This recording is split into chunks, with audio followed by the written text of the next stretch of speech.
What is up, guys? Happy Saturday? Happy Saturday. Hey, everyone. How are ya? Tonight, I'm actually doing painting because last night I had too many thoughts about the drama and I don't think I got much done except putting stuff together. So tonight, we're actually going to be doing some real painting. Excited to take you guys through what I've been working on. Hope everyone is having a beautiful, beautiful day. It is gorgeous in Vancouver today. It is basically it's like 22 degrees, which is 22 degrees, which is like, I don't know how much that is in American heat, but it's nice and warm. And it's sunny, and I've been stuck all day doing stuff, so haven't been very productive.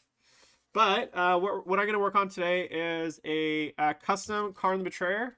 I don't know if you guys could probably not see that very well.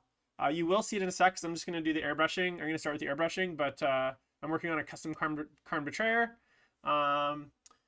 Adam, if that's you, welcome. I don't know who else has access to the account. Fat Dingo, hey, how's it going? Ariel, how's it going? Warpsmith Ray, nice to see ya. Wouldn't want to be ya. Maybe I would want to be ya. Who knows? Yeah, that's about it. I'm just gonna get painting because like I feel like the last few streams there's been so much fucking drama, and I didn't get any painting done because you guys are too distracting. I did play my game actually this morning. In Greek Hammer, and I got 20 0'd. So for those of you that follow, oh hey Diffie, how's it going? I wasn't sure if it was you or Adam, but yeah, I got 20 0'd by Iron Warriors, sorry, Iron Hands with fucking Vanguard. First of all, I hate TTS. Second of all, I'm just bad at Warhammer. I think I don't know why anyone even tunes into this cast. This is why my show is a hobby cast and not a competitive cast. Although I will be starting a competitive show this Wednesday called yeah, I got destroyed. Yeah, hey buddy, how's it going? I will be starting a competitive show this Wednesday called Competitive Corner. It's going to be kind of co-broadcast / co-partnered with Deployment Zone TV, which is the guys from Winter's SEO. I was literally just working on the like all the stream art before this. I'm actually very impressed by my own Photoshop skills, however bad they are. Like within like 4 days of using it, I feel like I'm already like a master Photoshopper. Not really, but I can like basically make text and merge layers, and that's about my extent of my Photoshopping skills. All right, so I'm doing this custom Kharn. Maybe you can see him a little bit better over here. So it's a custom Kharn Berserker model that I've been converting a little bit over stream. I'm going to be doing in a classic 30K scheme. So I'm going to start by getting my colors out for this. Now, because the 30K scheme is going to be a little bit more blue, or it's going to be white, I'm going to start with like a blue, a very light blue base coat, because I do want it to have a little bit of a blue tinge. So I'm going to go with some blue horror and a little bit of light neutral gray from Pro Acryl. Thanks, man. You know what, dude? I'm like, our fucking lockdown's going even like more. Somehow we're locking down more a year in. Like we're in worse lockdown now than we were a year ago, even though like vaccines are happening. And I'm just like, you know what? I'm not gonna probably be playing any games anytime soon in real life. I'm not gonna be. Well, that's actually a lie because I'm going to stream at. I'm going to stream and record with the Play On guys tomorrow, so keep an eye out for that. So I am actually playing a game in real life, but I'm not gonna be able to travel for events at least for a very long time, which means I gotta kind of keep my mind sane and myself engaged in the hobby because I can't really see my friends. Well, I can, but I don't want to. I'm trying to not. I think if you guys were here last night, I was having a bit of a heart-to-heart with the chat, but basically I'm trying to like cut down my drinking, cut down my bad things in my life, and so my friends right now are trying to get me to go out and do bad things, and here I am with you guys hanging out, streaming, painting, you know, very, very healthy things. So hopefully this keeps me out of trouble. Yeah, man. Oh, is Warpsmith Ray my co-host Ray, or is that a different Ray? Because I only know one Ray from Arizona.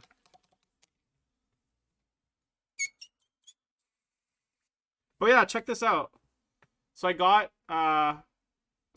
this cool thing on my airbrush. So normally I adjust my pressure from my actual compressor, which is way down there. And I have a quick release for my airbrush. Also, by the way, if you if you don't have a hey co-host Ray, sorry, of course, nice, thanks for joining. So if you don't have a quick release for your airbrush, definitely get one. They're super cheap. But I just got a special type of quick release, which I'll show you guys. So the normal quick release looks like this. So it's a normal quick release, and basically the way it works is you screw this little bit onto the bottom of your airbrush, and then when you want to pull it out, you just kind of quick release it, which apparently I can't do. How does that work? It's not very quick. Come on. Release! Okay, anyways, I don't know. It's not quick releasing, but that's not the point. The point is I got this other type of quick release. Also, how's the video, guys? Is the video okay? I just want to make sure everything's in focus. Let's see here.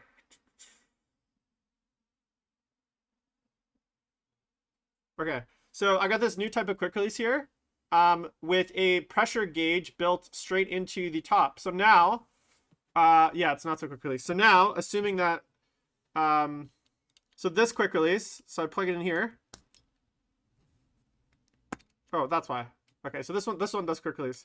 So now instead of having to bend down and adjust my pressure at the compressor, I can just, by turning this little knob here, I can actually adjust the pressure right at the airbrush. Now, why this is actually good, and I'm not sure if this is legitimate because I don't understand physics and like fluid mechanics. So if any one of you guys are physicists, please explain to me.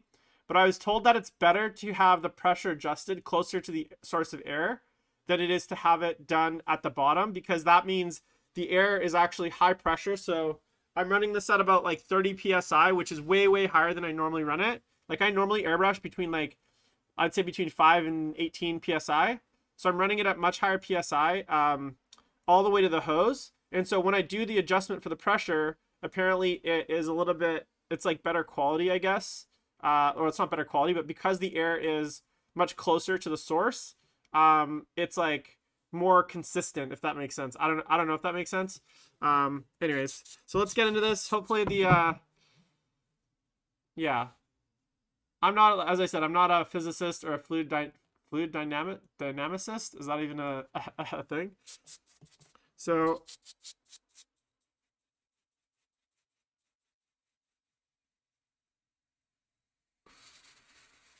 I'm just gonna crank. Okay, so I'm just gonna crank it open. Do a little test spray. See, I got some black paper now, so you guys can see my airbrush. So see how it's speckling like this? So usually when the airbrush speckles, it means because either your paint is too thick. Oh, no, I don't want autofocus on. Thank you for reminding me. So when it speckles like that, usually means your paint is too thick.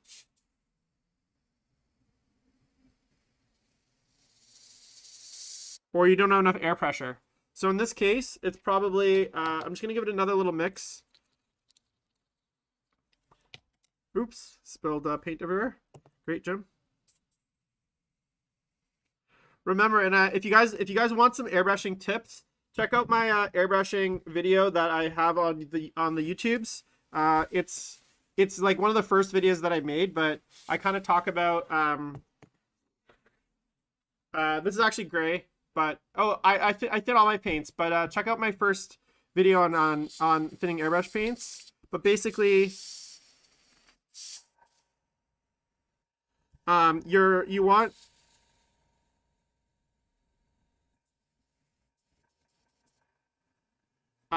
the thickness of your paint and the thickness of your paint and your air pressure, there's a direct relationship with like how they interact. So make sure you check out that video. But basically I go into how with airbrushing, there's 3 main dials. There's the thickness of your paint, your air pressure, and then your distance from the model. And each of those are essentially your those are kind of like the dials you can turn to make things either easier for yourself or harder for yourself, and to change how the paint reacts. So, all right, so here we go. So you'll start to see the model in a sec here, because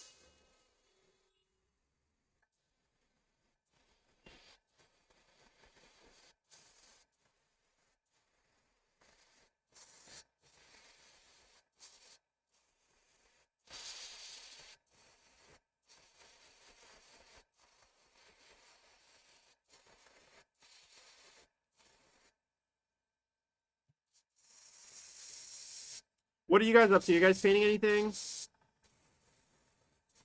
Anything exciting? All right, there we go. So that's the actual conversion now that you can see it. Prime the Betrayer. It's like kind of a custom built one. He's like a custom built Kharn basically. He wanted a Kharn, and I was like, but he didn't want to use the actual model. So I scratch built him one, lots of different green stuff, that kind of stuff.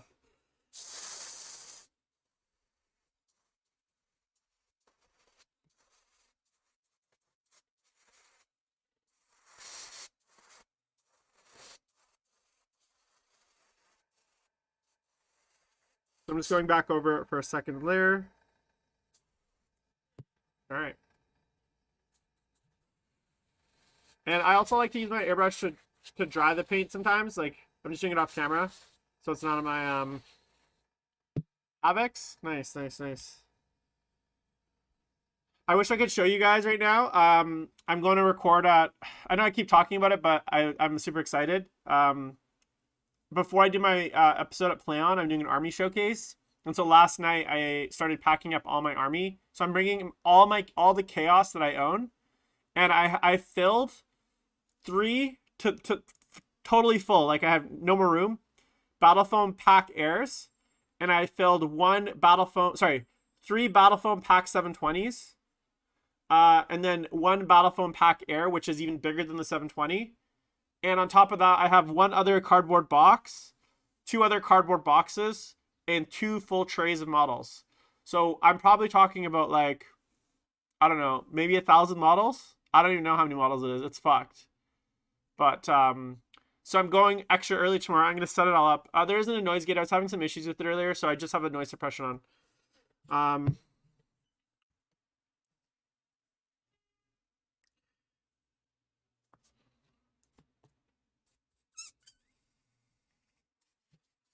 But anyways, yeah. So I'm really excited to go out there to film with those guys. Oh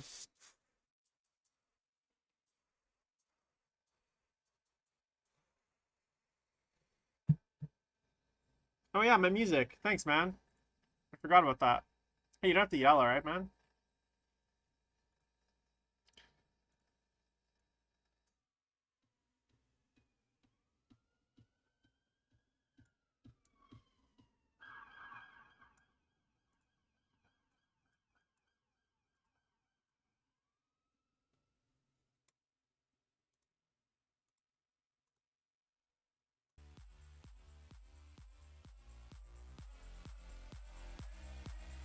How's that?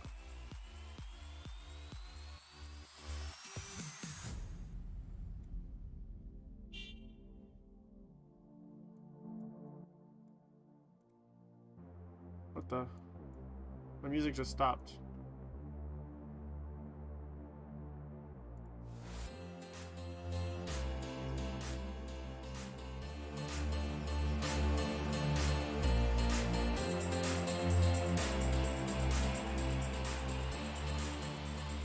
There we go. Is that too loud? Let me know if it's too loud, guys. Alright, so I've done the initial base coat with the white. I'm going to go in with a little bit of a darker gray now, and I'm going to basically underspray it, so I'm going to spray it from underneath. A bit loud. Jock jams? I don't got jock jams, man.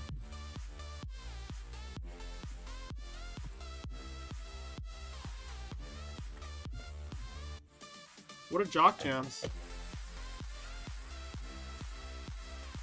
So I'm going to add a little bit of Storm Cloud just straight into my this is a secret weapon. It's kind of like a blue, straight into my my mix here.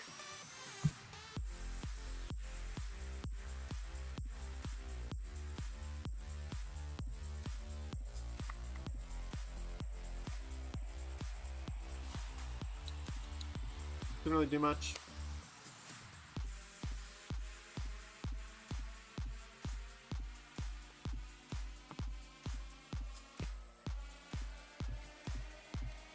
There we go. It's kind of like a dark blue now.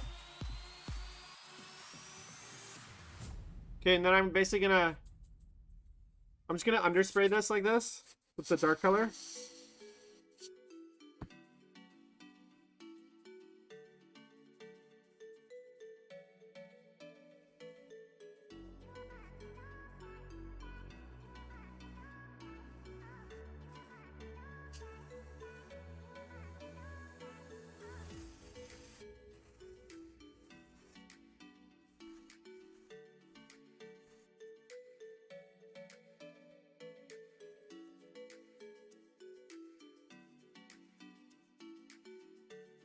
So I'm just spraying basically upwards, so that like you get a bit of a blue tinge underneath,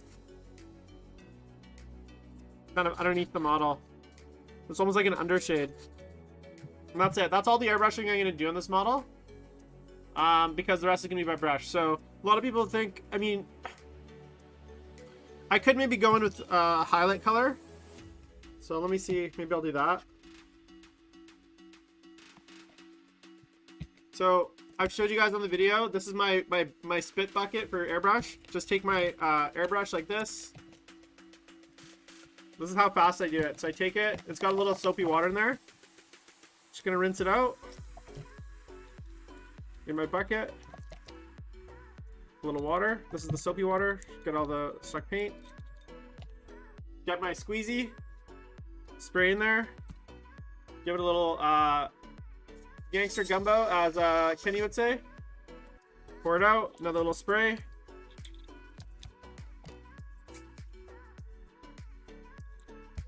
Another gangster gumbo. All right, that's ready to go. Okay, so look at that. Look at that. Look at the airbrush thing. It's like clean now, so I can go into my next color, and that took like 30 seconds. A lot of people are like stress over cleaning their airbrush, but that's just how it goes. All right, so next I'm just gonna do a little bit of spot highlighting with. I'm not gonna use pure white just because I want to leave pure white for the edges, and if I go pure white now, it's not gonna leave me a lot of space. But maybe what I will do is I will go just with some, I guess, light gray. Really important, guys, whenever you're doing white, just make sure you understand, yeah, this is the key. Usually I put a little simple green in here, which is what I used to strip my models. It's like this much simple green water, and then this is like all you need.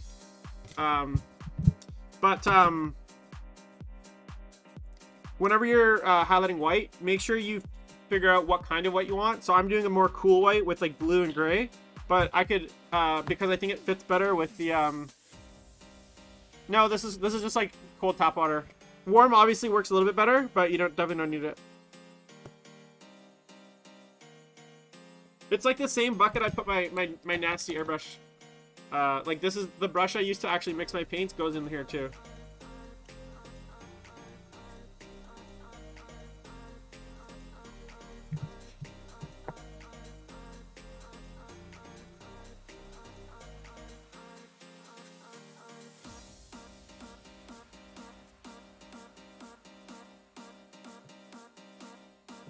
I just noticed a fleck of like hair on this.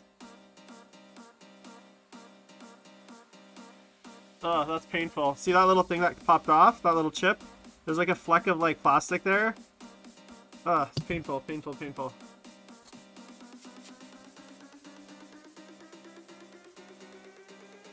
I think a little airbrush can't fix.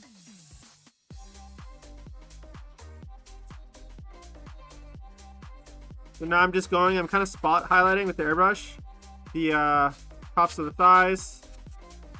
The tops of all the panels. Tops of the head.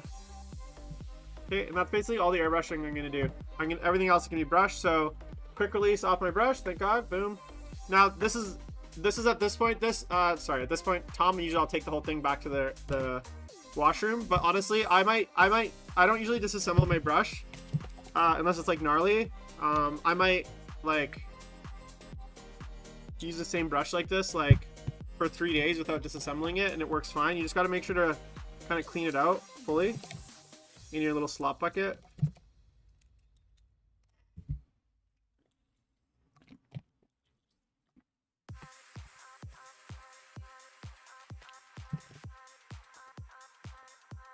And then if you're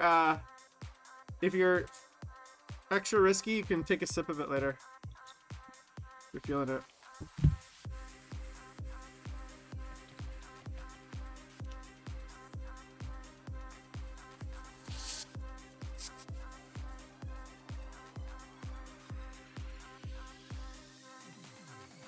Your airbrush?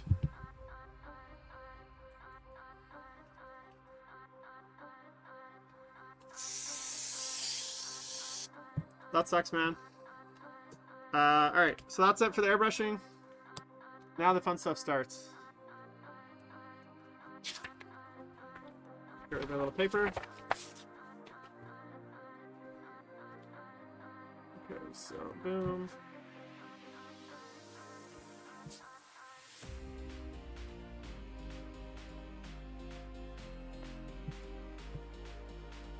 All right, so what I'm gonna do here, now one little trick I like to do is whenever I'm doing Marines, I always like to do the trim at this point, Chaos Marines, and then I combine the pin washing step with the armor trim washing step. So you'll see what I mean in a sec. So if I look at,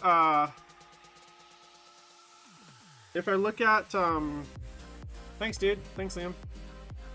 If I look at World Eaters, I'm gonna Google it, World Eaters 30K.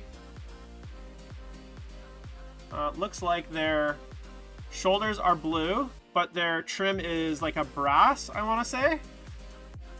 Almost a gold, but it's more brassy than gold. So what I'm going to do is I'm going to grab my brass color, which I think in this case is going to be...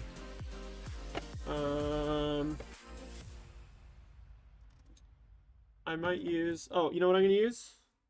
No, I'm not going to use that.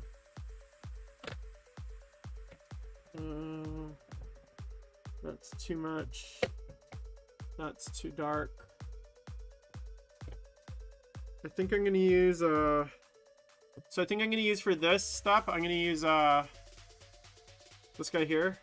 This is Viking Gold by Scale 75. Scale 75, as far as I'm concerned, they make the best metallics. Outside of the Vallejo oh, this is not homemade, man. This is a red grass one. This is red grass. The thing is, what I do prefer though, I used to have, what I do prefer is my own papers. So I bought, I'll show you. I'll hold it up here. I bought this box of 200 parchment papers from Amazon for like, I don't know, like 12 bucks. And what I do is I cut them myself, and they look like this. And then I find that this kitchen style parchment paper,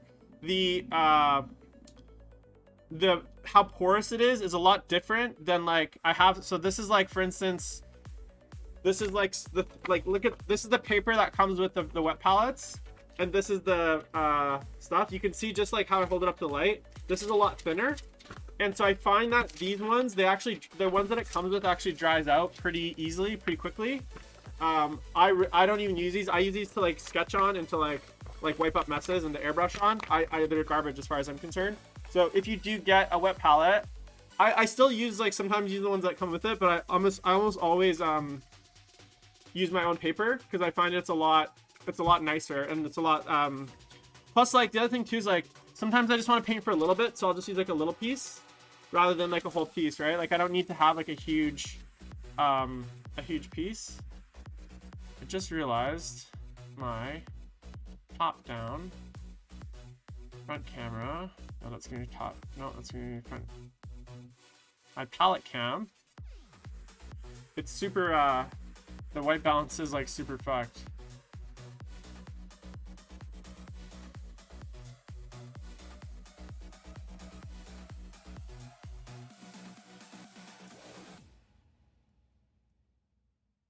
It's like not even the same color as my, there we go. Yeah, that's a little better.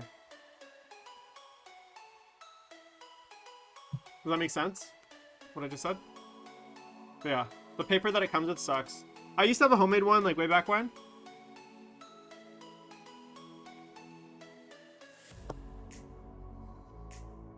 Got out my favorite brush for this kind of work, which is my... Where is she? Where is she? My favorite brush is Rosemary & Co. #1, Series 33. And then I always have a mixing brush that's just like old and gnarly to mix the metallics, because I don't want to mix with my nice brush because it'll ruin the tip.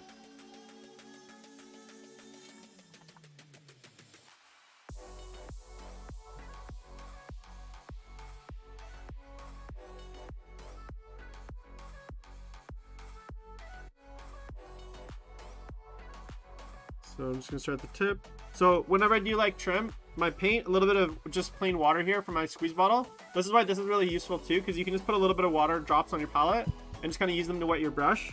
So if I need to kind of get the metallics a little smoother as I go, I almost always add water to my metallics. The scale ones are super smooth, they don't split, but it's a smart idea to always kind of do that. So also let me know if my head's in the way, because sometimes I forget that there's a camera above it and that's looking down.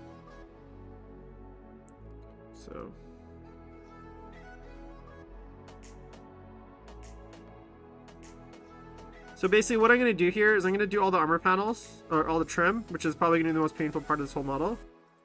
And then I'm going to wash the trim with like a very light, like almost like Drakenhof Nightshade, but like not quite that dark. And at the same time, as I do that kind of trim wash, I'm going to also make sure that it goes into in between all the plates. And it's basically going to function as both a wash on the actual gold, but also as like a pin wash for the armor plates. So and then because they're both going to have that blue, it's going to give the armor a little bit of a blue tinge, and also help darken it, but also give a little bit of definition between the armor plates on the actual like Vallejo metal colors. Yeah, I'm not using Vallejo, I'm using Scale 75. I've never had any issues with it, man, ever.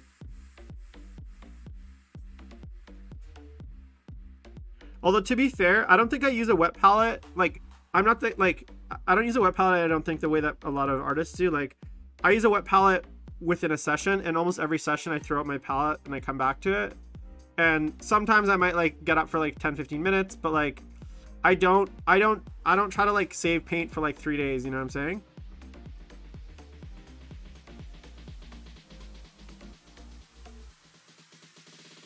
I feel like some people just try to like save paint for like way too long.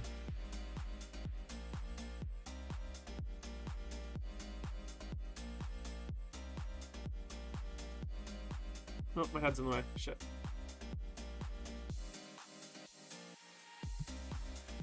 Yeah, let me know if my head's in the way, guys, because sometimes I lean forward. He wasn't accused, he was caught.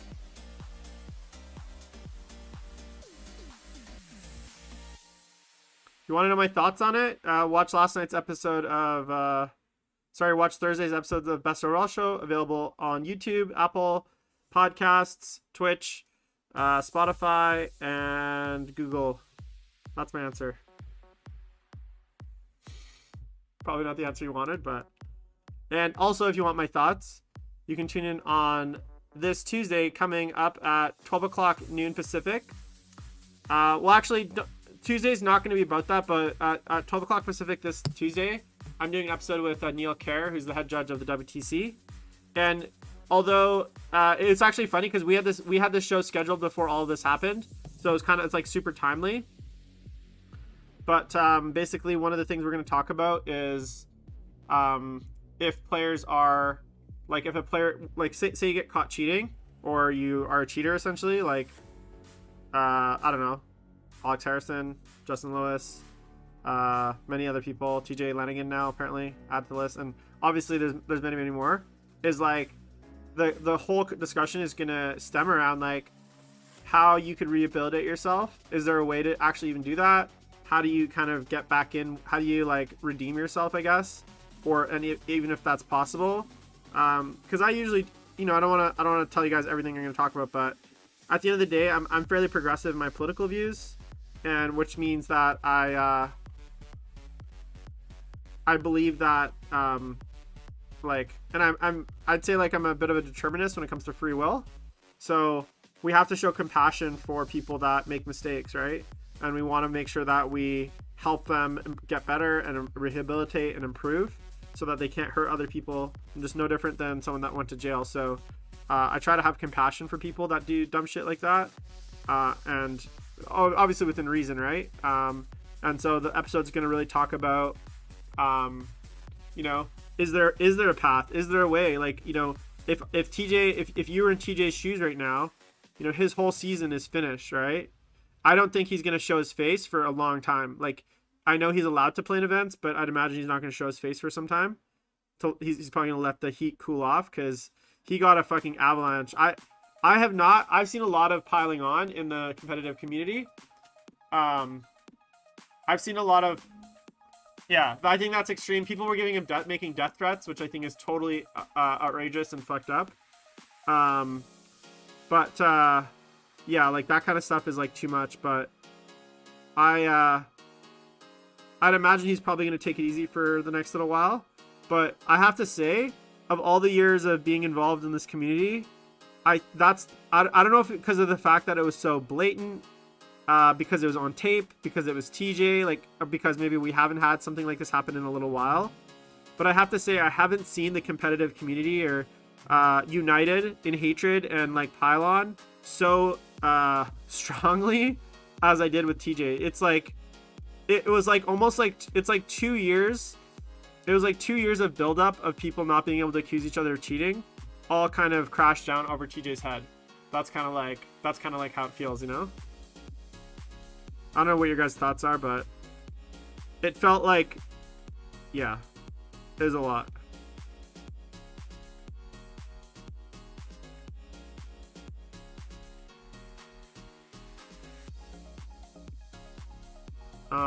Independent Saturn? No, I don't. Saturn is a slave to the sun. I also don't believe Pluto's a planet, so there you go.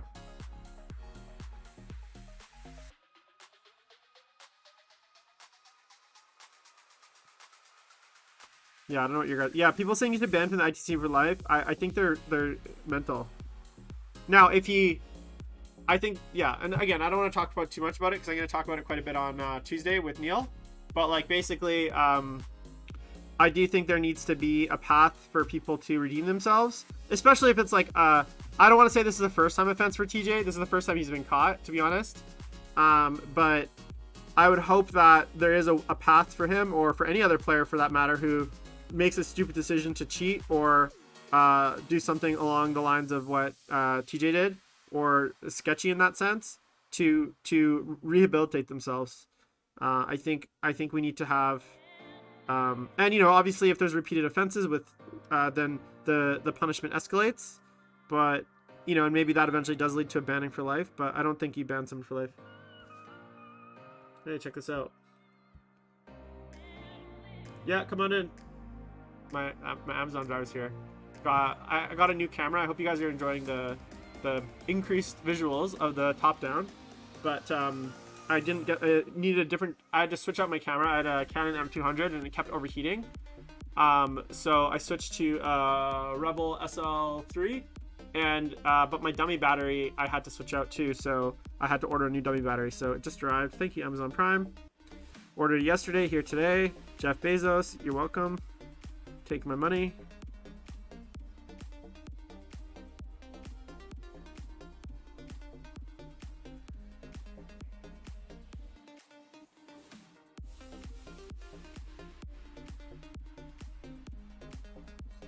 But yeah.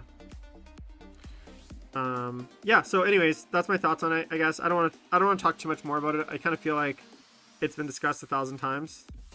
And yeah, honestly, I don't feel bad for TJ because of his punishment. I think his punishment is deserved. I'd say I feel bad for him in the way that I pity him. You know, I pity that he thinks that he needs to do that kind of stuff to, like, you know, and you know, TJ's a good player. I've played him.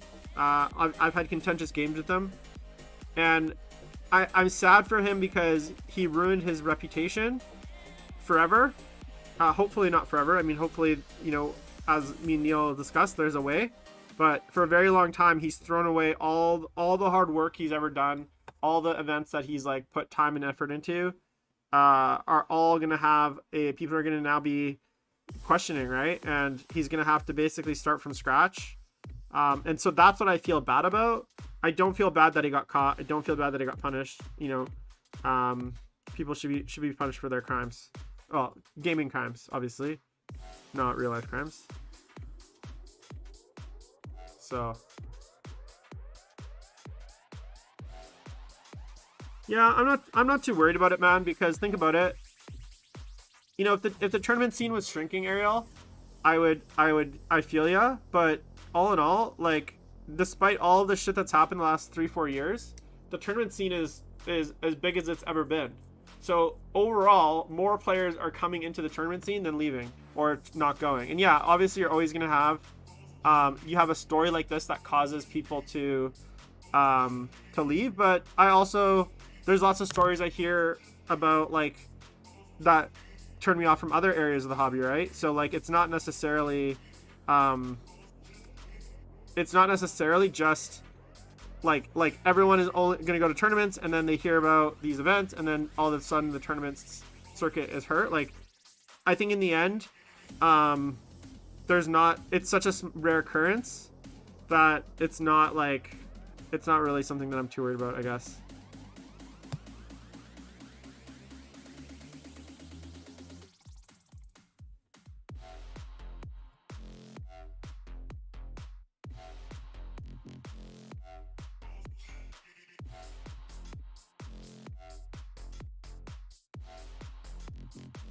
But yeah. Okay, let me see if my delivery's here. Hang tight 1 sec.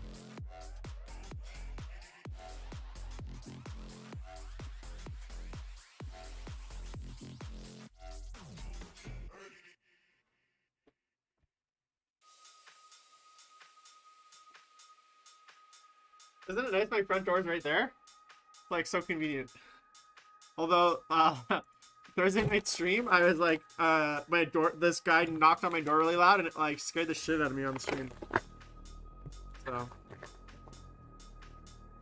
let's see what I got. It's a box opening. It's a made in China. Yeah, I live in a very small apartment, so this is like a corner of my apartment that's like far from my windows, so that I can and it's, yeah, that's my front door. I live in a studio. Oh shit. My camera just did something. That's weird. Lucky the auto off. So look at that. Dummy battery.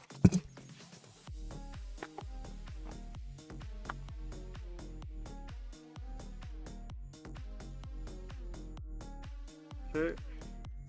Okay, I'm gonna plug it in really quick, guys, so that my my phone has like my camera has unlimited batteries.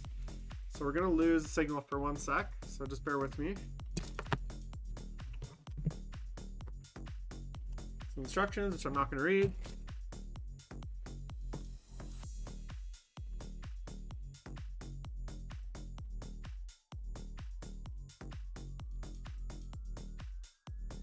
Okay, let me just plug this in really quick.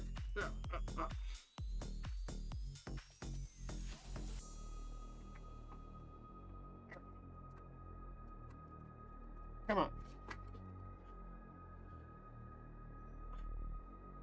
Ow, I almost hit my camera.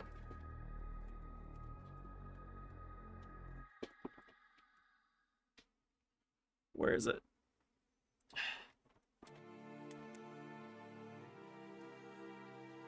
No one expects that to be the front door. Get in there.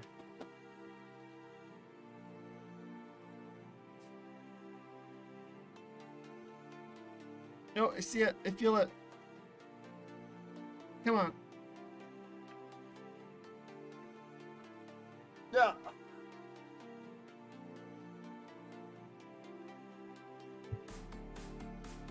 Almost got it.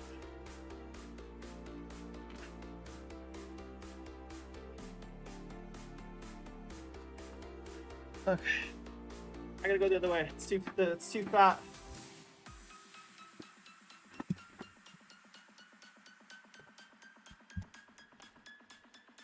There we go.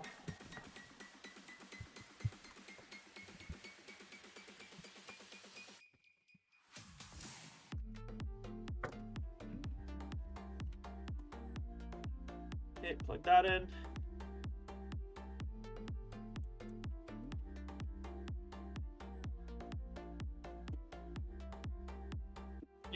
guys got me. Here, see here.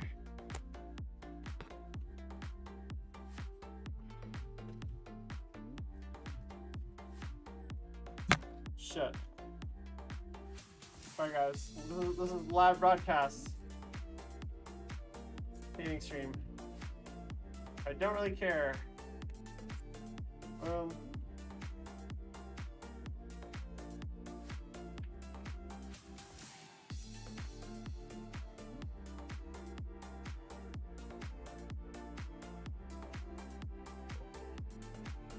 Okay. Almost there.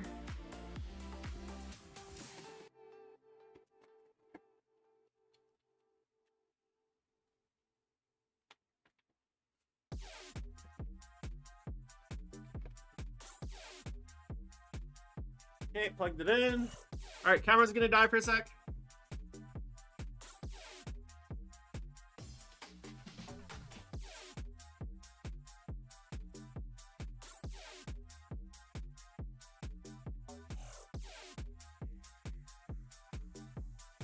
Oh, it's not a problem.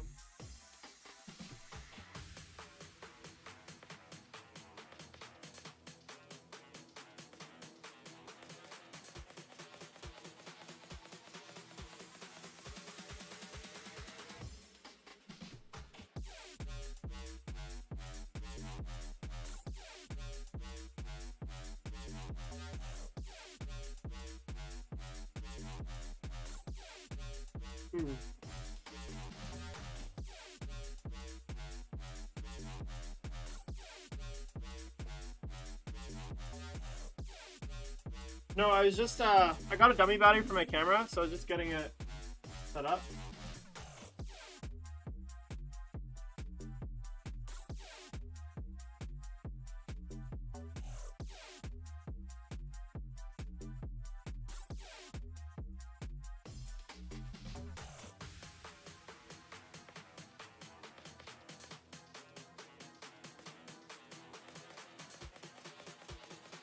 Okay, here we go. Okay, we're back. See? Now it's plugged in. Alright. No, because this is now the battery that's out, so I had to switch it out. So now I can keep it on forever and the battery doesn't die. Alright, back to painting.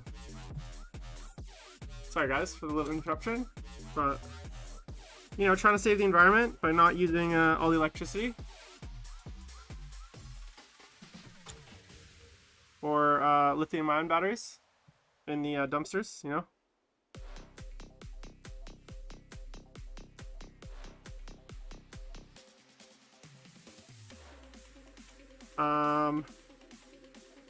So, anyone get a Bellicore today? I hear it's a fucking zoo. I don't even know if I got one because, well, I think I got one, but I was trying to get two, but it was like not a thing, apparently.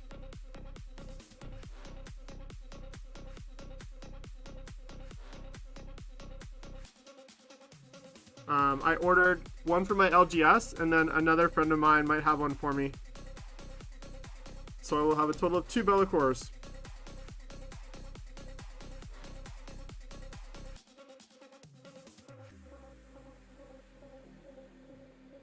I wonder what do you guys think for the rules? Like, do you think it's gonna be out like sooner, later? Where am I? Dude, man. Dude, some fucking dunce on Twitter was basically white knighting GW, and I was like, look, dude, no one's saying that, like no one's saying it's the fault of like the Warcom team, but like where there's blame for them now is that now that it's all fucked up, they should be like going into damage control, right? But it's like instead it's just like radio silence, and so now I do think there's a bit of accountability, I guess. There needs to be anyways.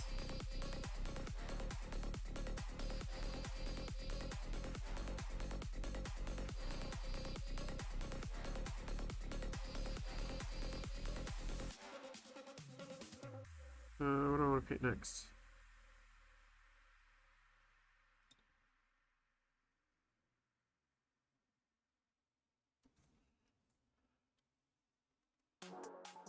So this is at this stage in the model, guys. I'm not really worried about being a little sloppy, because once I go through and I do all the pin washing, it's gonna totally change the model. So just bear with me, even though it's a little bit sloppy right now. But this is why I do this step here, because it's just like it's a lot easier to like, you can be messy, I guess, and not too worried about it. Because I'm gonna go back and I'm gonna re-highlight basically every surface anyways.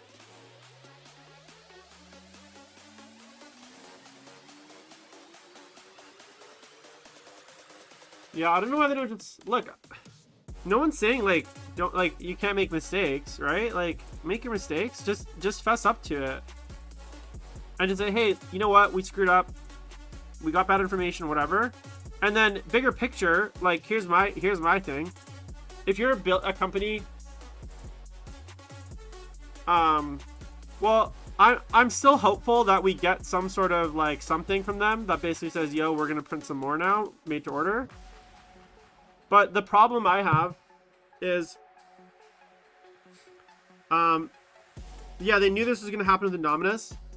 Or sorry, they after Indominus, people are like, oh, like, how are they supposed to know it's gonna sell out? I'm like, are you guys been living under a rock? Literally every release GW has had for the last, like, I don't know, 6 months, it's been almost immediately sold out. Like, Dark Angel sold out, Dark Eldar sold out, Sisters sold out, Death Guard was sold out, Space Marines were sold out. Like, every army, if it gets released, I bet you AdMac will be sold out, like, mostly within like a week too, right?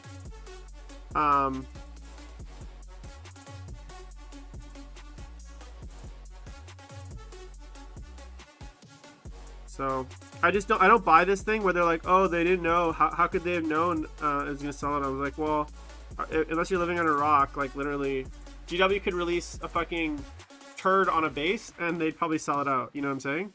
That's how, like, fucked everyone is right now for the hobby.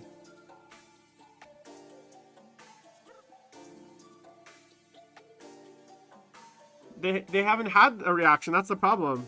They've done nothing yet, except basically say we're fucked. Oh, I realized why the shadows are so weird. I didn't have one of my lights on. There we go. I was like, why is it so dark on one side of the model?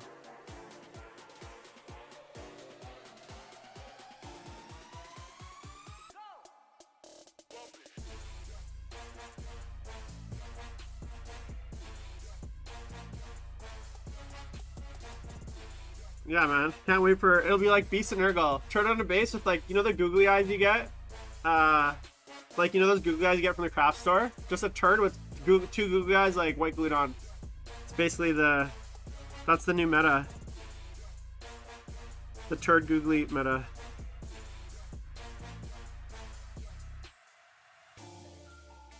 Yes, they've said that. They literally said they're not making any more.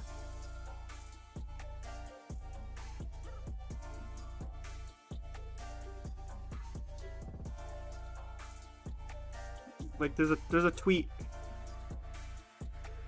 Like, the thing that pisses me off is they'll tweet to say that they're not making anymore, but not tweet to say that, like, they fucked up, you know?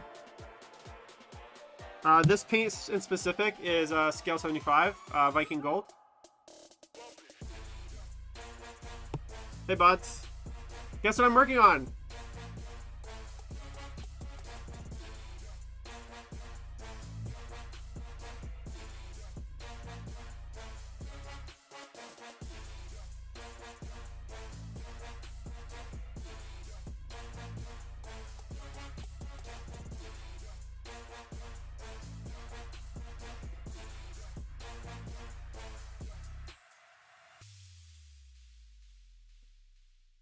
Well, it's really rough right now.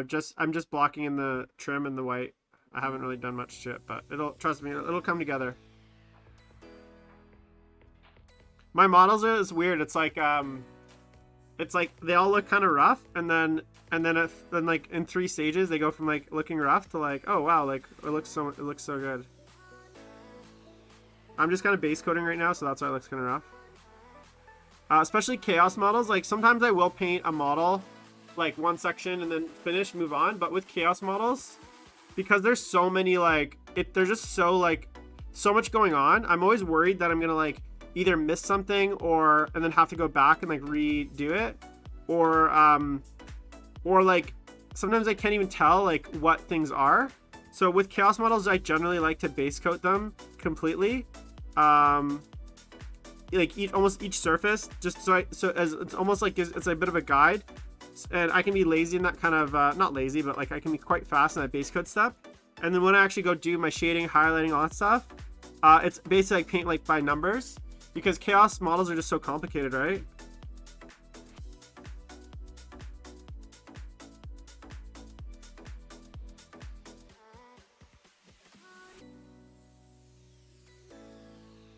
What was the question?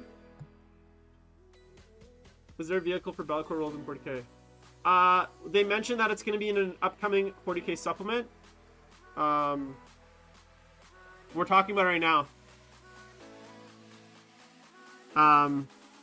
But yeah, they mentioned it's going to be in a upcoming 40k, 40k, upcoming 40k supplement. Yeah, that's actually what I was saying originally. Bods, where did you get the second one from? Like your LGS, or how did you manage to secure two?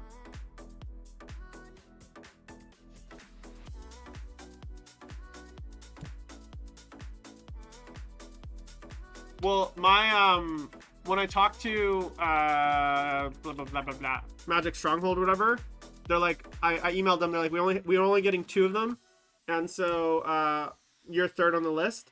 But I emailed Darren from Strategies, and he said he'd hold me a copy. So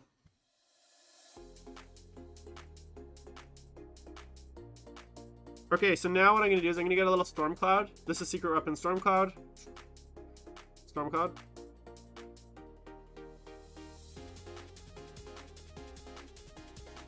Put it there, and then I'm just gonna get a little bit of Nuln oil. Add a little Nuln oil. Wow, I can't say it.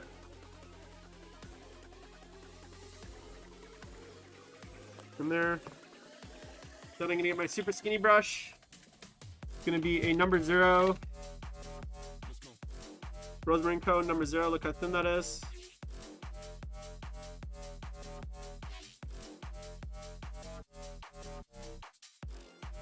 Okay.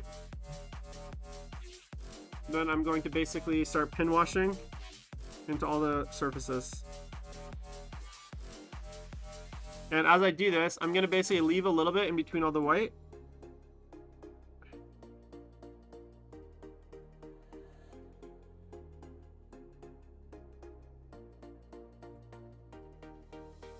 And a pin wash underneath between all the gaps.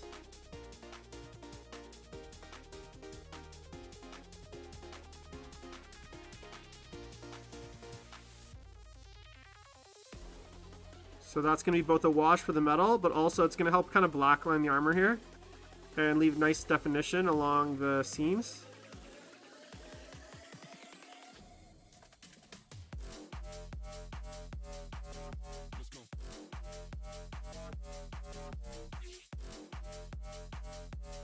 Nice. Yeah, I'll definitely buy one off you, Bods.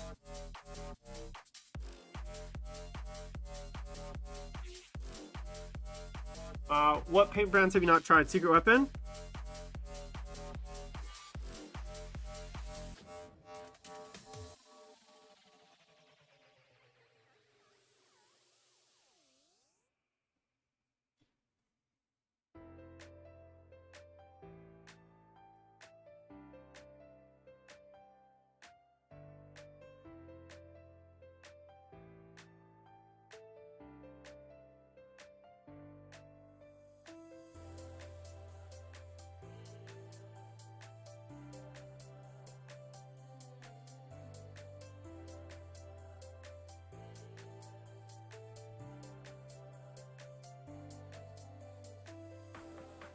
You have a paint problem.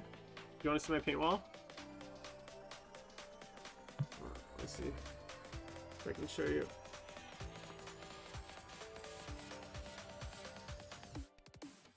That's all my paints. And that's like a whole thing's full of paints as well. So I think I also have a paint problem. Yeah. Been there. Sorry.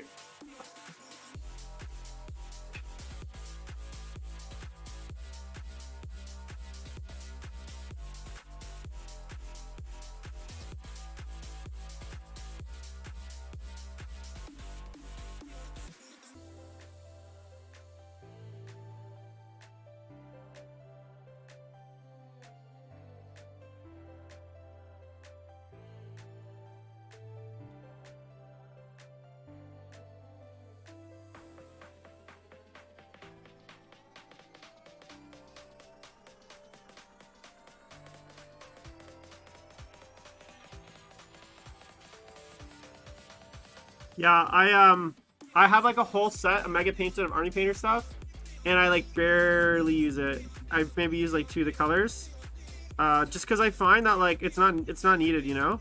I have a whole set of Chimera colors. These guys, they're like super high pigment.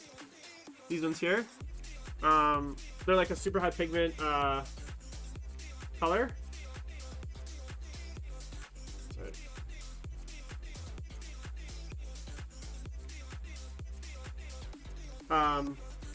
And I like barely use those.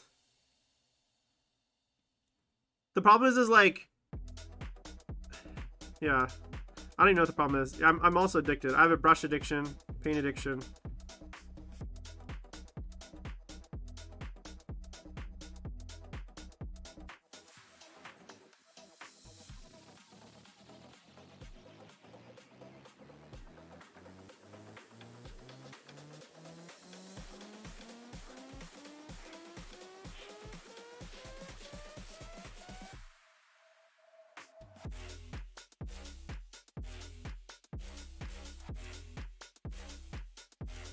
Okay. Yeah, okay, Xtab, you have a problem too. It's not even the colors though, it's the brands, you know? Like I love the Pro Acryls from Monument Hobbies are like by far my most used like main paints.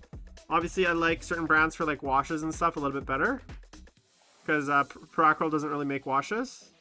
But when it comes to like main brands, I could paint almost anything in Monument Hobbies stuff. And if I had more colors, I'd love it, but they actually don't have a ton of colors.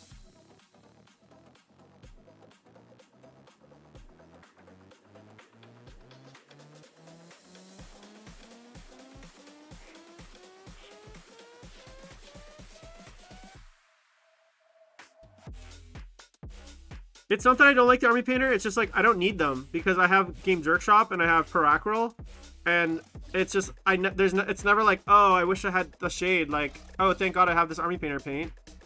Like, you know what I'm saying? And the only reason I have them is because I won them. I didn't go and buy them.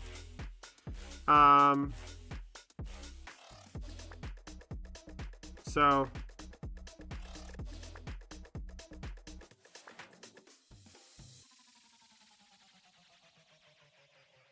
the Pro Acryls are amazing. They're my favorite paints. Initially I got some from Simon from Creaturecaster because they used to be partnered with Creaturecaster.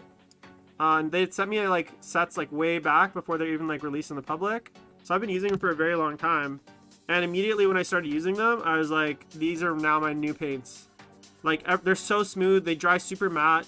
I like the bottles, like it's a little messy, but like they all have like they don't have the tip problem of the scales because they have like a twist tip, so you get a little splooge here, but in general they don't really clog.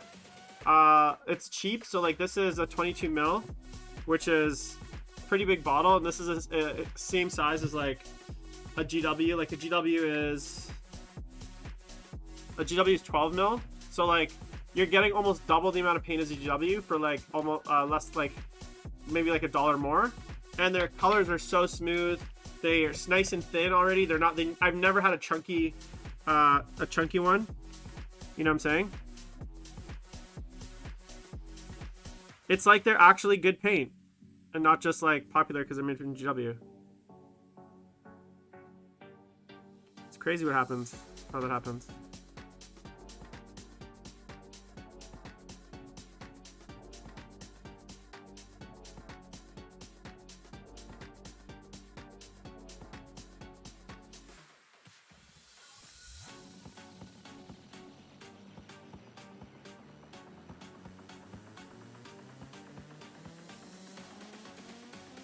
I honestly, I never, like, I have a few Valeos, and I like their, like, other products, like their varnishes I use. Like, their paint-on varnishes are really good. I like the green stuff that they have, like the liquid green stuff. But I found that whenever Valeos were always so chunky, like, they would have that separating, splitting problem, where, like, you really had to, like, sometimes I'd get them and it looked like cottage cheese, even if you shook them for, like, 2 hours. So they haven't been amazing.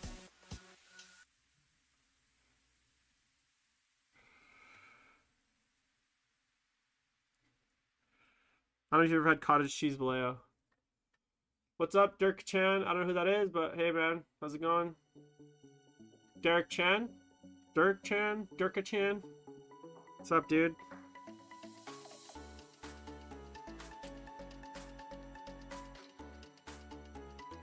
Okay, you don't have to tell me who you are. If I don't know who you are, that's fine.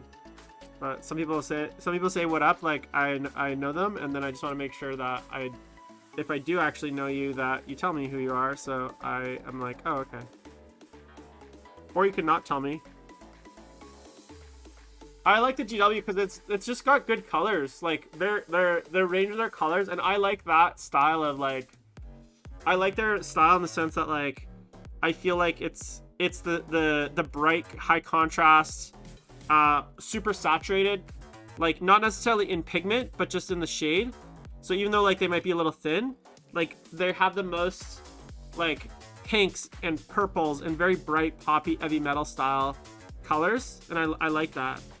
A lot of the other ranges, I find they're desaturated, and you get more of, like, a realistic kind of gritty. Oh, that's cool. Hey, man. Sorry if I don't remember you. Or if I don't know your name. West Coast was 2 years ago at this point. It's like a whole nother life. So I feel very out of it. I hope Attack X happens this year in Kelowna. I'll be very happy. That's the one event that I'm like, maybe that'll be our first and only event this year, basically.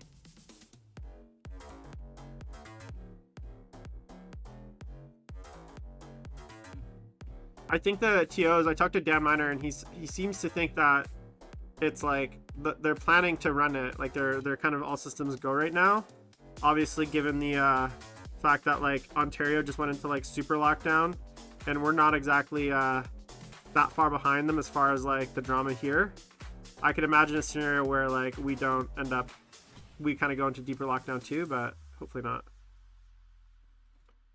Oh, Kamloops isn't, fuck, man, I don't know. Kelowna, Kamloops, man, for someone that lives from Vancouver, they're basically the same place. Might as well be the same place. I know you're probably offended by that, but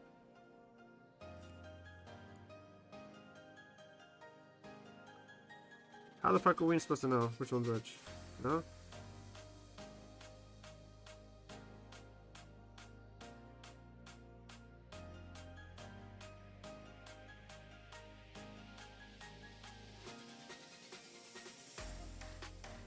So I'm just going through, and again, I'm being a little bit, I can be a little sloppy here, guys, because I'm going to go back and I'm going to re-highlight all the white. I'm going to re-highlight all the metal.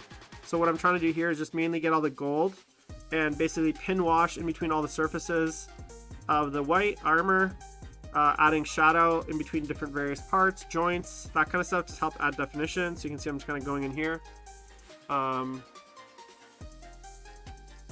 This is skin, this, like, right arm, because it's Kharn. So I'm going to make sure I go around it so there's a nice definition between, like, the armor and the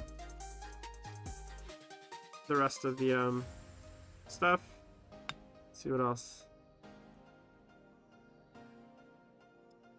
I have not talked about the BC League because I have not announced it. technically. And it will not be announced until Jin Singh gets our fucking logo finished. And then once that's done, that's all I'm waiting on. I'm just waiting on our logo, and then I will announce it, and then we'll do signups.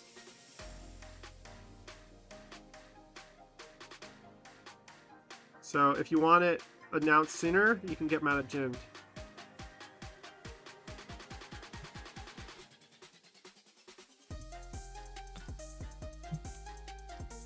Okay, so while that's drying, I'm gonna be efficient. I'm gonna do something else. I'm going to. What do you think? Bods, if you're here, you get a pick here. World leaders, blue. Which blue do you want? Which tone? Do you want more of the purpley blue or more of this enchanted blue? For the blue. So we got McCrag blue or Caldor sky. They're kind of different tones of blue. I'm thinking more like this blue maybe, because it's got a bit of a darker left. Okay, this one here, Caldor sky. All right, you got it, man.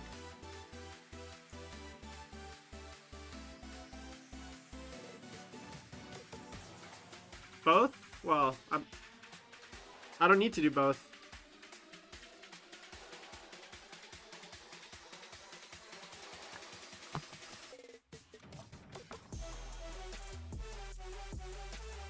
What I will do though is grab a little bit of dark gray blue from Proacryl.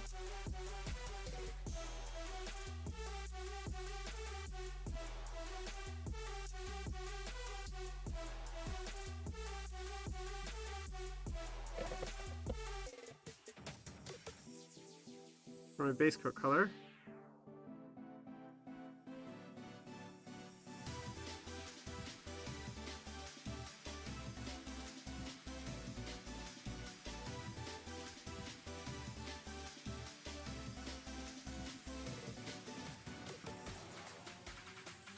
Yeah, that is true.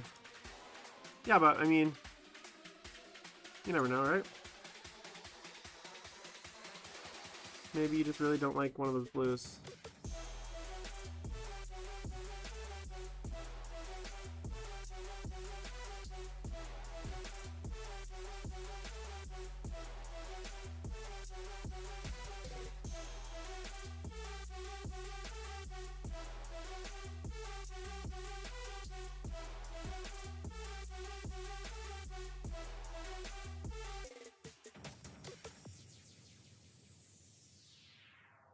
Yeah, well,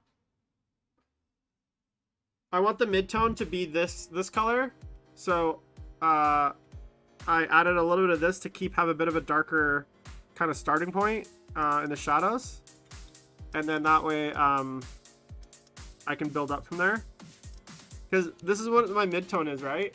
Like if you think about World Leaders 30K, they don't have a super light blue, which means like my lightest color that I'm going to go in the blue, kind of in the blue direction, is not going to be that bright.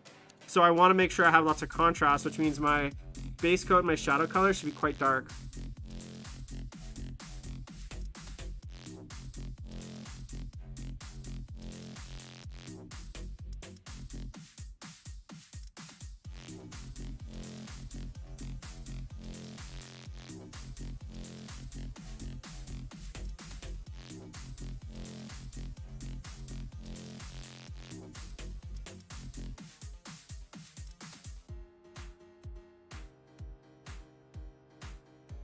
But yeah, also if you do need to, if you do want to avoid base coats, add a little Proacryl as well. I like how like my lights are so bright. Like look at my face. I'm like glowing my whole frame. All right, so I'll let that dry. Meantime, what I'm gonna do again, this is me being efficient. So I could wait and finish one surface. I'm just gonna move on to other stuff. This is giving me 30k scheme extra, so you are correct. World leaders in the 41st millennium are indeed red, but in the 31st millennium, which is where this Kharn is from, they are blue and white. That is their scheme. So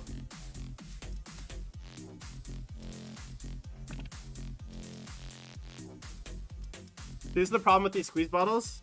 You always get like jam tips. So I have a little tool like this. And I like to put the tool in the hole. And then you kind of de-jam it like that.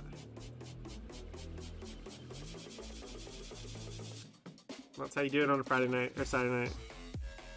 Oh, too much.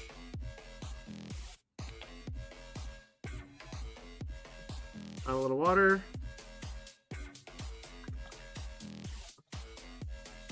You know what yeah, exactly. Okay, got my silver. Over all the silver areas. I'll put little bits of red in it, like the eyes, maybe a few of the accessories, just because I do want it to have a bit of a call. Like I want it to have a little bit of like tie to like the 30K, but for the most part it'll be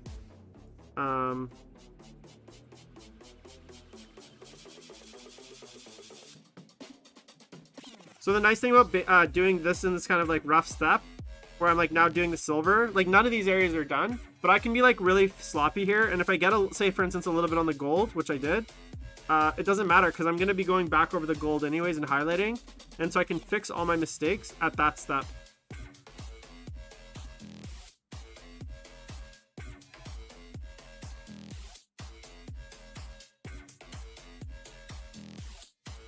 And this lets me just, and also I'm not waiting for paint to dry, right? I finish one part, base coat, and move on to the next.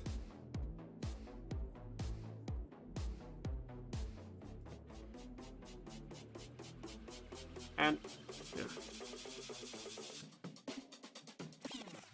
He's even got a little chain, little, look at this, buds. He's got a little, dangly chain, too.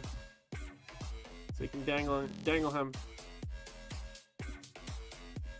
Yeah, maybe. I might throw some blood on. He is Kharn after all.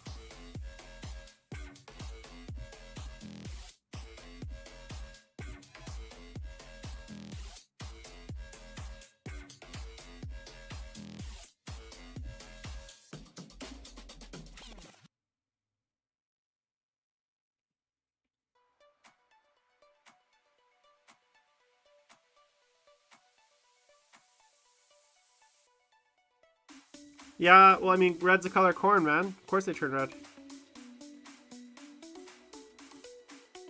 He cares not from whence the blood flows, only that it flows, right? One of my favorite quotes from, like, the old Chaos books.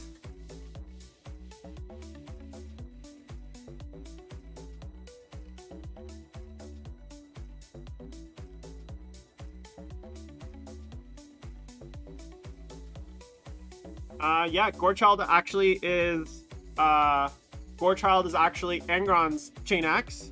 So in the background, basically, Angron gets super crazy and rages, and he basically goes so insane that he like throws away his weapons and just destroys them. He destroys Gorechild in like a fit of rage in like a battle, and in his anger. And then he just leaves them on the battlefield, and Kharn goes and retrieves them and retrieves Gorechild and basically fixes it up. So that's kind of the background. Yeah, see, Ray's got it. The other one's called Gorefather, I believe. Gorefather, right? Is that the other? Is that Angron's other axe? Or am I just thinking it's Gorefather because that would make sense?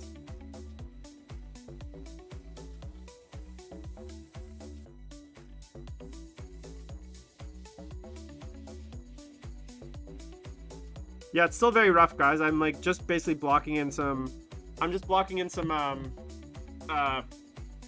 like fuck. There you go. I'm just blocking in some like the main colors here, but it's nowhere near even like looking like it's going to at the end.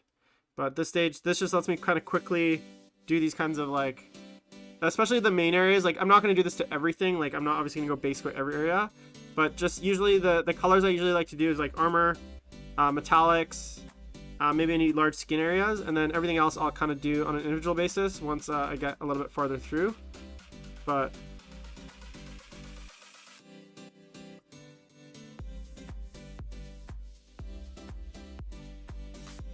Yeah, something like that.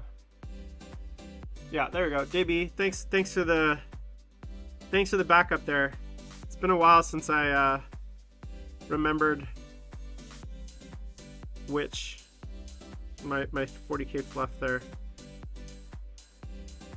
Yeah, I just remember Angron basically he like so basically Angron destroys them. I can't remember under which circumstances they get destroyed, and he basically tosses them, and then Kharn goes and retrieves them later and like rebuilds Gorechild.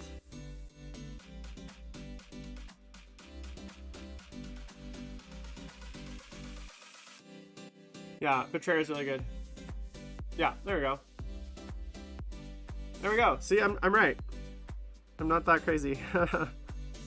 I do know what I'm talking about when it comes to 40. I actually really like the background, so I'm big into it. So yeah, Angron doesn't really care about. He doesn't really care about. Have like sentimental. He doesn't really have like sentimental like feelings for shit. He's just so angry.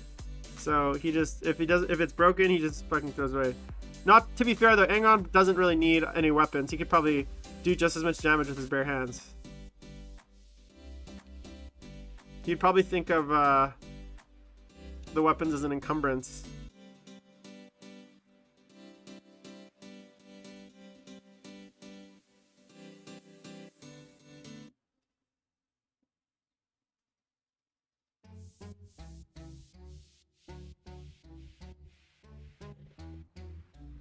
I got one.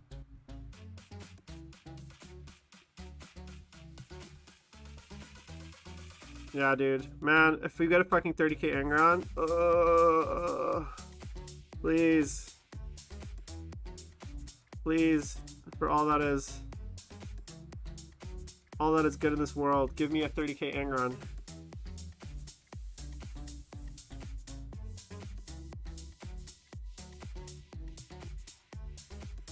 What would you guys rather have, 30k Angron or 30k Slanesh first? Oh, sorry, not Slanesh. 30k Angron or 30k Fulgrim? What's if you had to pick one or the other? What's the what do you vote for? I mean, obviously you want both, but you can't have both. I say you can't have both, so yeah. Sorry, I meant 40k. You know what I was saying. If you could have either 40k Angron or 40k Fulgrim, which one would you pick?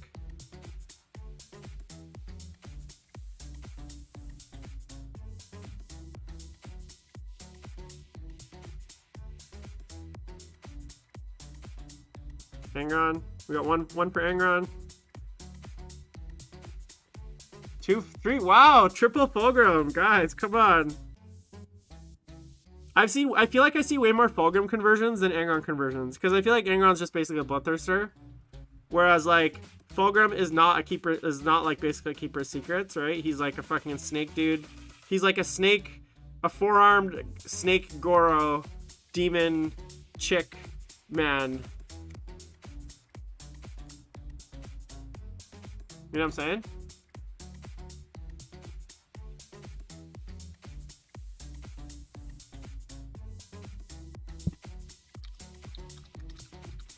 Although I think you could do a pretty cool Angron out of Be'lakor, out of Be'lakor, like, because Angron's like super heavily armored. He's basically in power armor. So I think you could take Be'lakor, maybe change his head, add like the butcher's nails, add maybe like an axe or something like that. Do him red. More armor though, like armor him up quite a bit, like in like almost like a power armor, like if you could like, oh, you know, it'd be so cool. Okay, guys, here's my pitch to Games Workshop. You know how you get like Barbie dolls with like all the accessories, like the different outfits, the different shirts, the different like swords and weapons? Imagine they made like a, like, you know how Magnus, the model, you can put on like the armor and the plates? Imagine if they made like a 40k model where you could, like, demon model where you can like add on like all his little outfits. Like you can put on his power armor, and then you can put on his dress for his evening wear, and then you can put on his like robes, and then you can put on like different helmet accessories. I'd buy that, wouldn't you? I think that'd be amazing. And if you guys don't agree with me, you're wrong.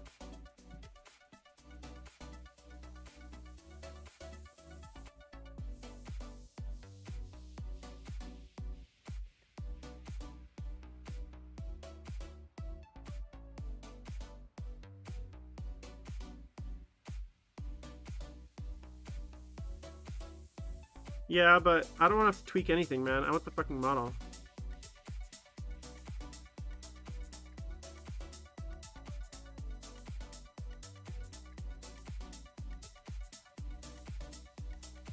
Like, if they can, like, think about it. Think about it.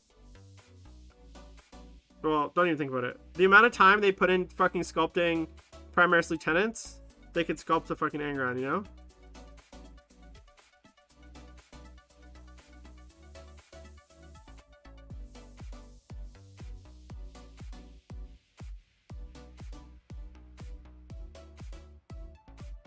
It's actually rude that we don't have an Angron. Yeah, I know but to be fair though, they dropped fluff hints and like Psychic Awakening. I think even as far back as Vigilus, they were dropping hints. I mean, it's been like 3 years, bro. Like, you know, they're eventually gonna come out. Like, unless Games Workshop basically shuts down in the next like 2 years, those models will be out at some point. Whether I'm alive for them, I mean, whether it's like this decade or in the 2030s. Or whatever, I mean, who knows, right? But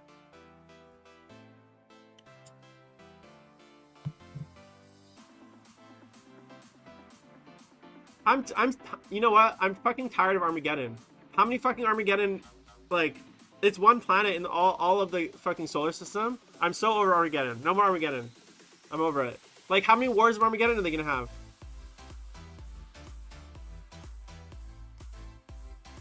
I'm tired of it. I say, I'm anti-Armageddon. Boycotting Armageddon. JB, have you read The Beast Arises? Yeah, okay, I was gonna say. From Beast Arises, right?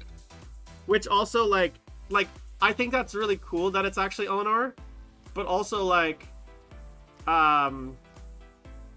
so in Beast Arises, that series, that's actually where that reveal happens. It's like I think it's called The Beast Arises. It's like 8 books or something about like the orc. My camera did that. I think there's some sort of auto off setting I gotta fix. Anyways, I'm pretty sure that's the book where they basically like reveal that. But like the whole idea that like the AdMech basically can move a planet through the warp, it's kind of ridiculous, to be fair. As ridiculous as 40k is, that's a little much, don't you think?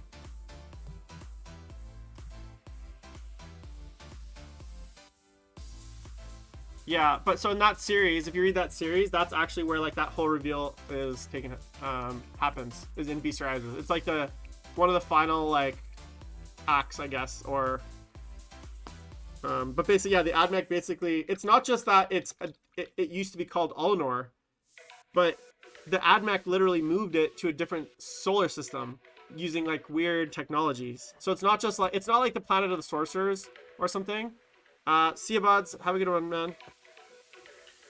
It's not like they just renamed the planet from Ullanor to Armageddon. They literally moved the planet to a whole different star system with like AdMech technology, which is like outrageous. I mean, it's amazing, but also outrageous. It's a stretch. It's a stretch, even for 40k. Well, especially for AdMech. Yeah, no, man. There's like, I think if you look at like Wikipedia or whatever, see, hey, I know something that you didn't know. I feel good about that because I feel like you know so much, and you're teaching me about, and now I'm like, I know something you don't know. I know something you don't know. No, I'm kidding. But yeah, I'm not sure. Like if Eldar did it, if the old ones did it, if like the Satan did it,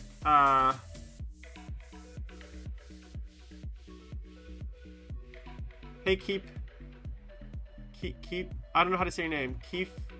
Keefane, 8.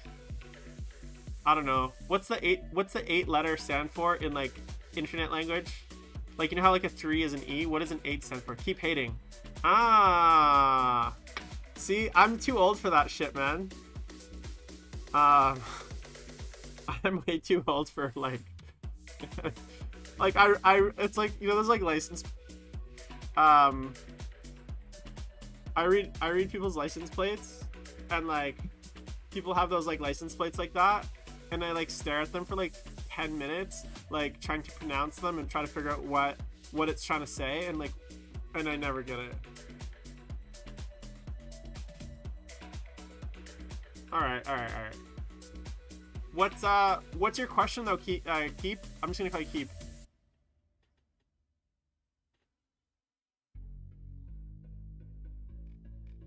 So what I would recommend doing, it sucks, if you're gonna do, so for instance, for like Diamond Kharns, I would recommend,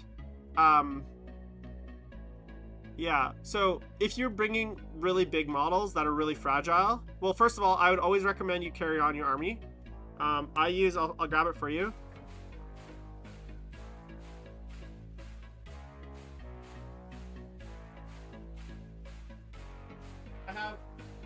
I have 3 of these guys, which are like pack airs. So these are the 720s, and they're actually the largest size. They're actually the largest size you can fit in the overheads, I think. Like, they're just big enough for the overhead dimensions for most airplanes. Hey Disflux, how's it going, man? But like, for really big models, and this will sound funny, my buddy, like, I can't remember who it was, when we were going to LVO, he had 3 Tesseract vaults. What's the big fucking Necron one? That's like, Michael Tempe. He's like the big Necron guy, and I think we were going to ATC in Georgia, because he was on my ATC team in 2019. He literally just brought them on the plane and like had them on his lap like a small child. So I would recommend, if you're getting Diamond Kharns, get like a Tupperware container that is tall enough for them, that would fit under the seat potentially. Magnetize the bottom, magnetize the models, and have them yeah, so basically putting in a magnetic case that is like basically a restraining air. I'm still not at the magnet stage, but I just feel like having to put magnets on all my models is like a step too far.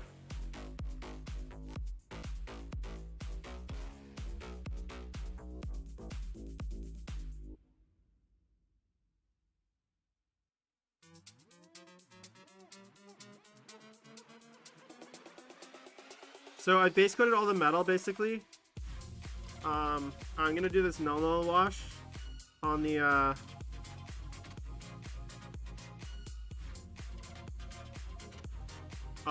chain, and then I'm gonna basically start actually painting the model. This has just like been base coating steps, so that's why it looks really rough.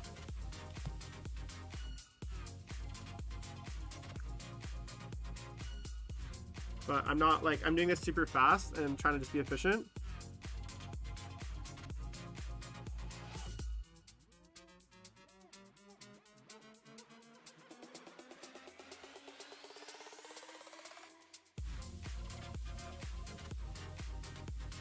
Yeah, for big models for sure. I mean, I don't think I'd put my, like, my Mortarian's quite fragile, but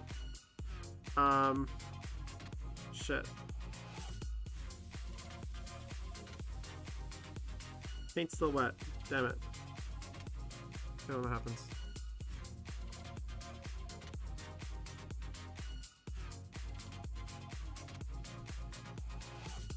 Yeah, I would say magnet cases definitely, like, they don't mind if, like, if you can basically carry on your models in a clear case and just put them like underneath the seat, or above your big ones.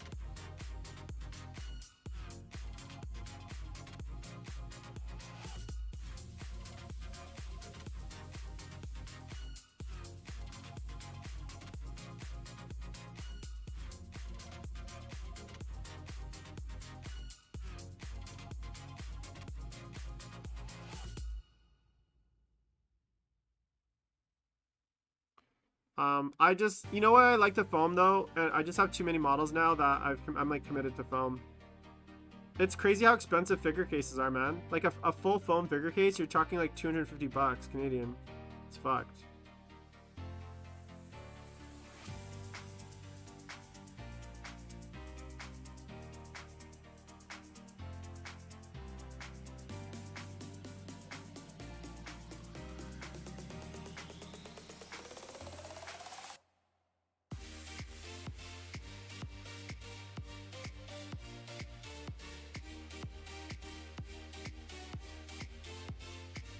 Where do you live, Keith? Do you live in the Northeast? Just don't, whatever happens, don't get your army stolen at the airport like me.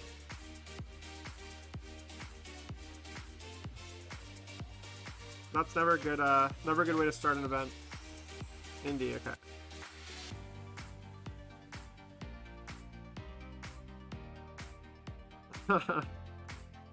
Yeah, it was bad, man. I got it back, but that was not a fun experience.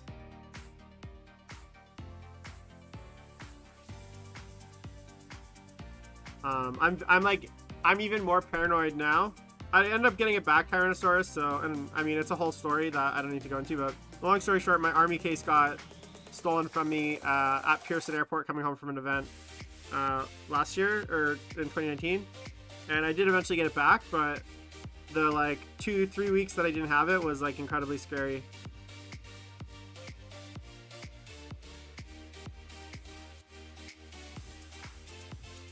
Fuck you, Miles. Hey, I haven't said you know whose name once tonight, so you're in luck. They probably helped fund the Death Guard army? No. What are you talking about? No, I ended up getting the army back. It was recovered, let's just say.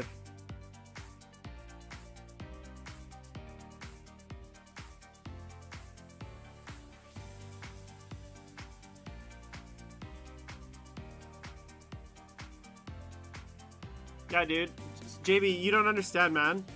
I was 30 minutes from boarding my plane when this case got taken, and like those 30 minutes from like realizing my army was gone, someone had stolen it, to searching around the airport, to trying to talk to the police to get them to do something, to the pain and realization that I had to get on the plane and I couldn't stay and look for my army, and then the 6-hour plane ride home where I was like basically like totally morbidly depressed because I thought I'd never see my army again. It was not a like fun experience, trust me. All right, so all the washes are done on this guy. Again, it looks super rough right now, but I've done just like the main base coating, and now the actual painting begins. Now I'm gonna basically go in. I'm gonna actually slow it way down and go in and start doing my really nice highlights, smooth blends, all that kind of stuff, building everything up. Oh, that was probably Steve Joel. There was a beautiful little Kiwi on Game Changers, 40K Game Changers. He's the only person from New Zealand that I've talked to on a podcast, so. And I did talk about my army there, so it was probably that. Yeah, that's right.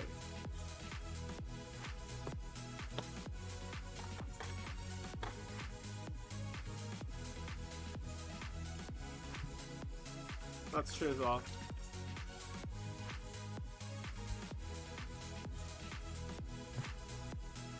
Alright, so now I'm going to start on highlighting the white armor. Well, I haven't even filmed it. I'm filming it tomorrow.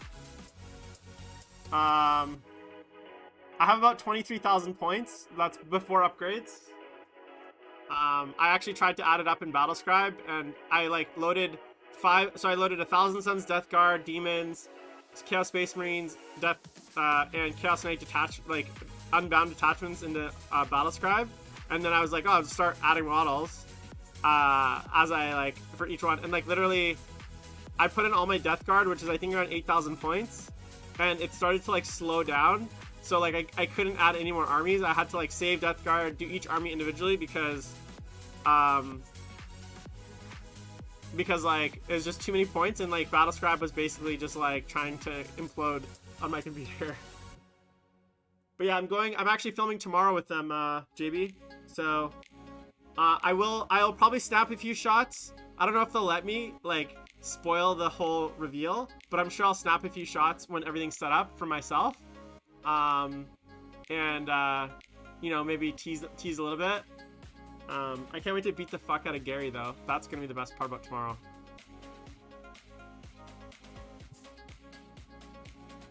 Get that shit-eating grin off his face. Okay, so next I'm gonna do the armor. So for the armor, I'm gonna be, because it's just have fun, man. That's my biggest advice. You're gonna lose a lot. You're gonna lose a lot. You're gonna make mistakes. Try not to take it too seriously. Just try to have fun. Just ask lots of questions.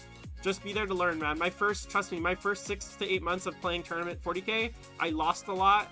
I drank a lot too, to be fair, but I've lost a lot. If you know, don't.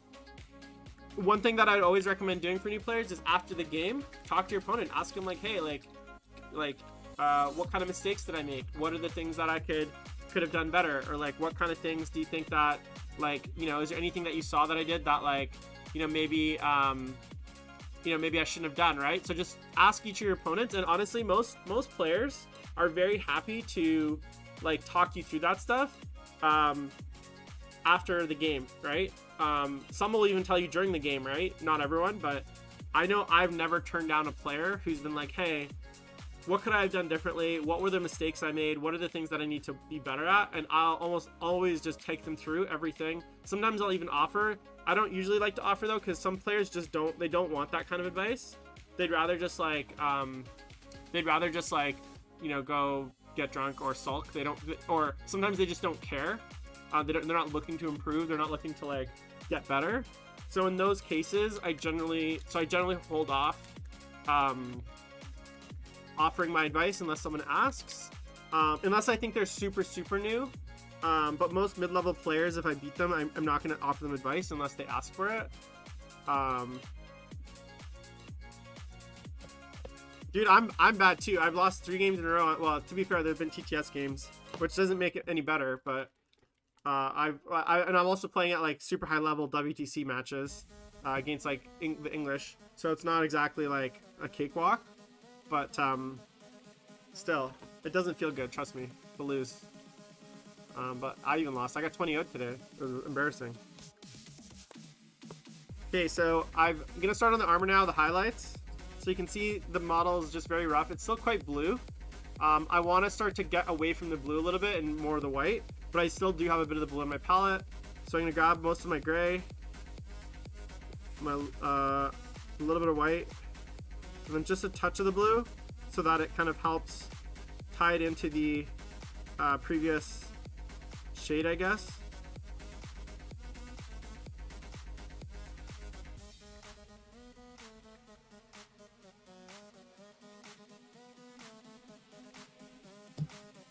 Yeah, I always ask.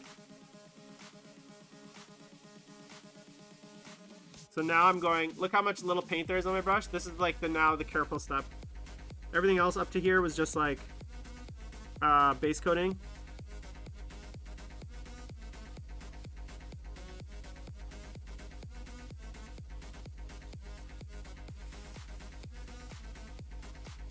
So now I gotta just slow it down. Hey, thanks for subscribing, man.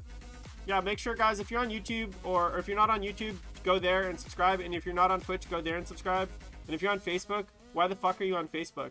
Get off Facebook. Facebook's awful, but come to the other platforms and subscribe and do all that fun stuff. So, let's do this. I gotta keep my head out of the frame. There we go.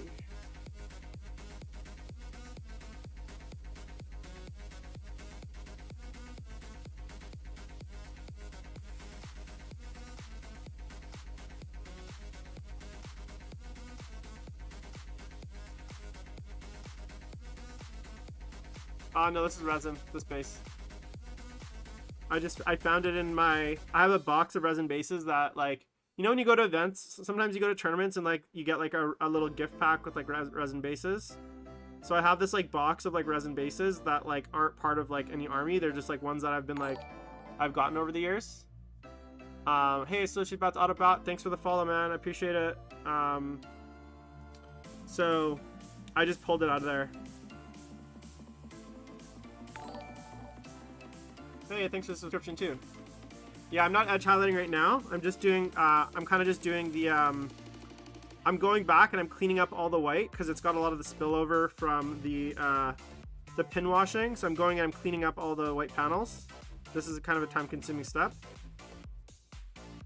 It's not quite the edge highlight yet.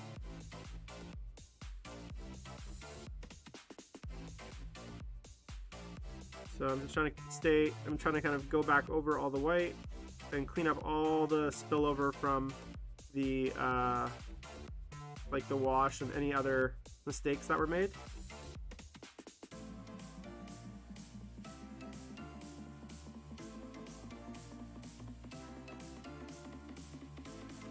And again, this is why having like a nice brush like this Rosemary & Co.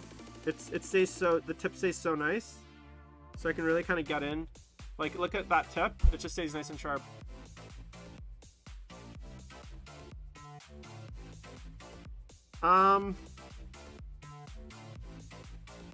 God, that's a hard question. I think hobby for sure, because I feel like my hobby knowledge is relevant forever.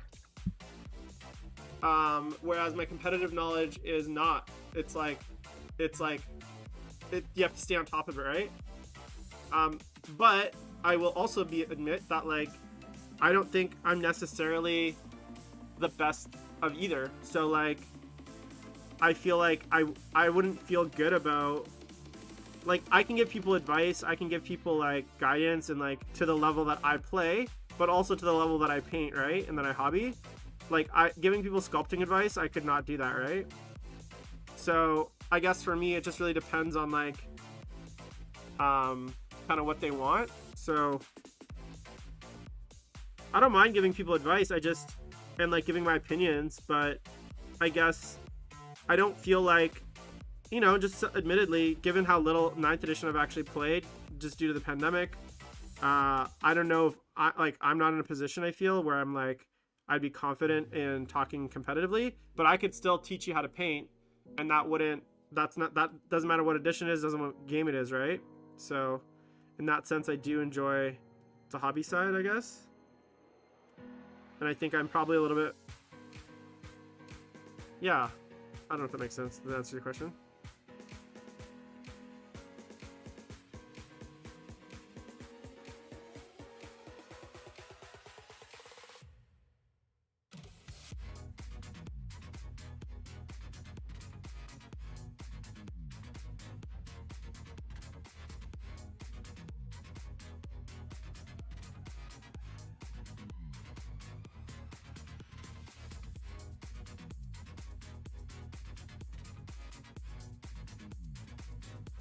What about you, JB? Do you do commission painting, or what's your passion, I guess?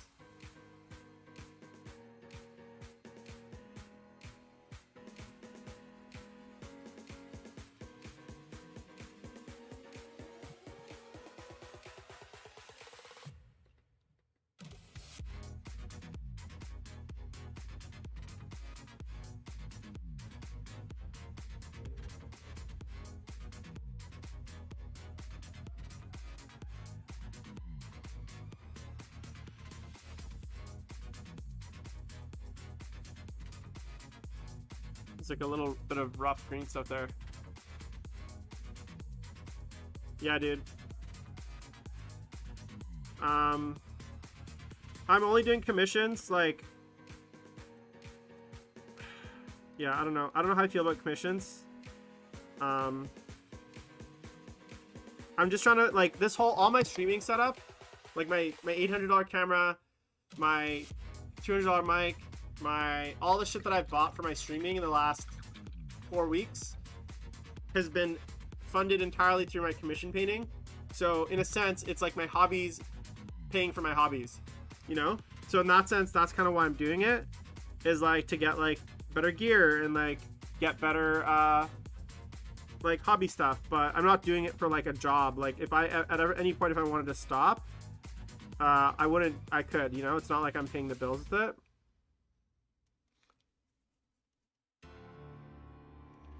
That's, yeah, the thing is though, like I'm not cheap is what I'll say, right? Like I've worked it out, and I definitely feel like certain commissions I charge fairly, and I feel like it's worth my time. But I'm not a. I think a lot of commission. I think a lot of commission painters under. So here's what I think. I think,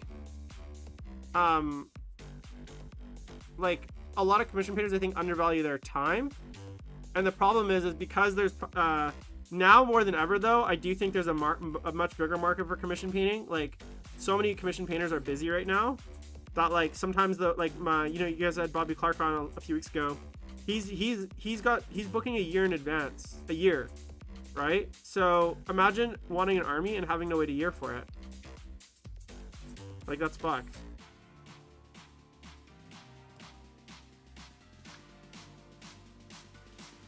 Yeah, see right now I'm done my Death Guard and I really have no personal projects right now. Like I have personal projects like this Creature Caster model or like my Cursed City stuff, but it's not competitive related. It's not like I need it for yeah, commission but I definitely think a lot of commission painters undervalue their time. And I think a lot of players or people that want commission painted stuff undervalue their I guess how do I say this? People that want models commission painted don't understand how long it actually takes. So if you're not a painter that paints armies, it's not really like you don't really have awareness of like, oh, this is actually gonna take him 200 hours, which is like it's just like three so it's like 5 weeks full time, and I'm gonna pay him $6 an hour, right? Like I think a lot of people that want commissions think that, oh, it's like you're painting, it's gonna be cheap, it's gonna be fun, so it's not gonna be that expensive. But it's like, no, like if I don't think I'm gonna make at least like 40 to 50 bucks an hour doing this, I won't do the job. So I actually work through the time I think it's gonna take me to paint a model, and if I don't think I can make like 40 to 50 bucks an hour in the time, then I won't do it.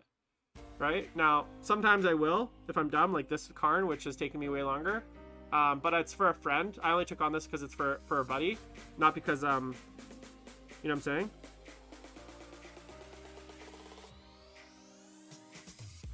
So that's the way I kind of allocate my time. I say, okay, like how long do I think this is going to take me? And then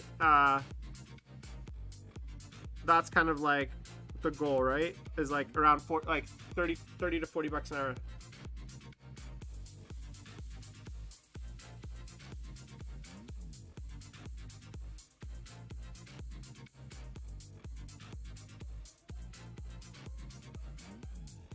I only serve citizens, no Aussies.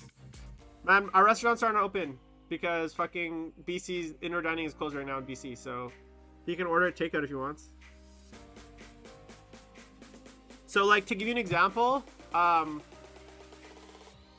charged, so I'm gonna use US prices because I feel like I charge everything in US dollars because most of my clients are in America.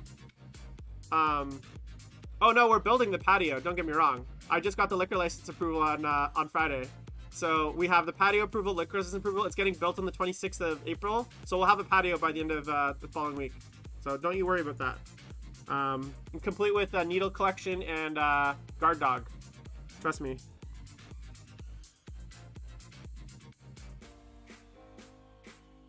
Sorry, what I was saying though is like, for instance, the Mortarion I just did a Mortarion like recently, and it was $550 US I charged to build, assemble, and paint. So that's like 600 something bucks.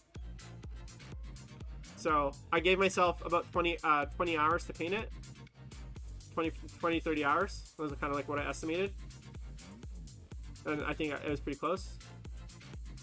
So that's still less than I make at my job, and that's not a brag. I'm just saying, like, but it's an extra 700 bucks that I didn't have before, right?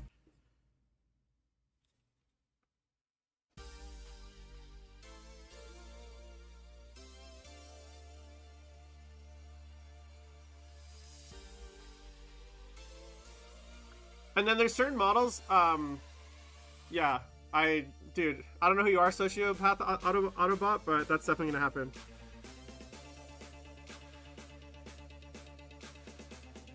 I'm very excited for them to do what Ontario did and basically do a full closure as soon as they get the patio.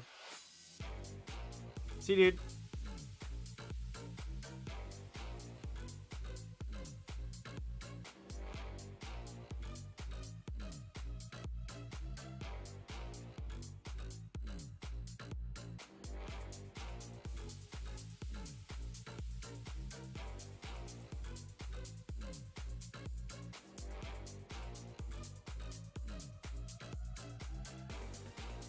I just say to anyone that wants a commission paint, make sure it's worth your time, right? Like, if it's not for a friend, if you're not doing it as a favor to a friend, if it's just like a rando that wants a job done, if you're doing it kind of just for cash, don't undervalue your time and your money, right? Make sure you charge enough. And it's important always to tell the client that too, right? Like, sometimes you got to kind of explain to people like how long it actually takes to paint a model, because they don't have a concept. Oh, that's right. He's on Twitch now. Before he was on Facebook.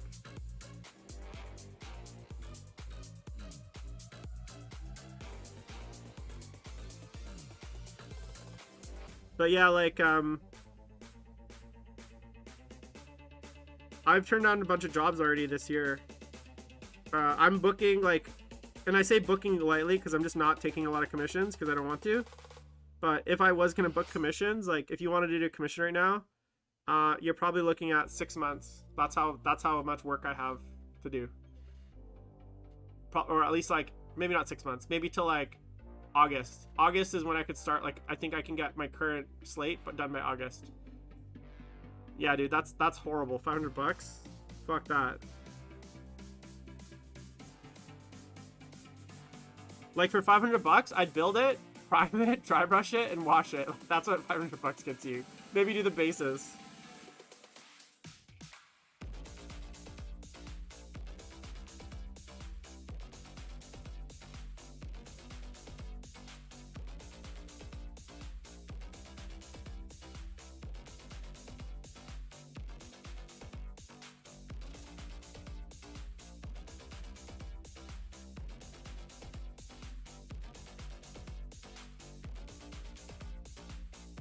Yeah, but like, okay, X-Wrapped, I hear you, but like, okay, so if they were like, say, Stormcast, and I could literally like spray them Retributor Gold, give them a brown wash, dry brush them, and then like pick out the weapons, that's not the end of the world, right?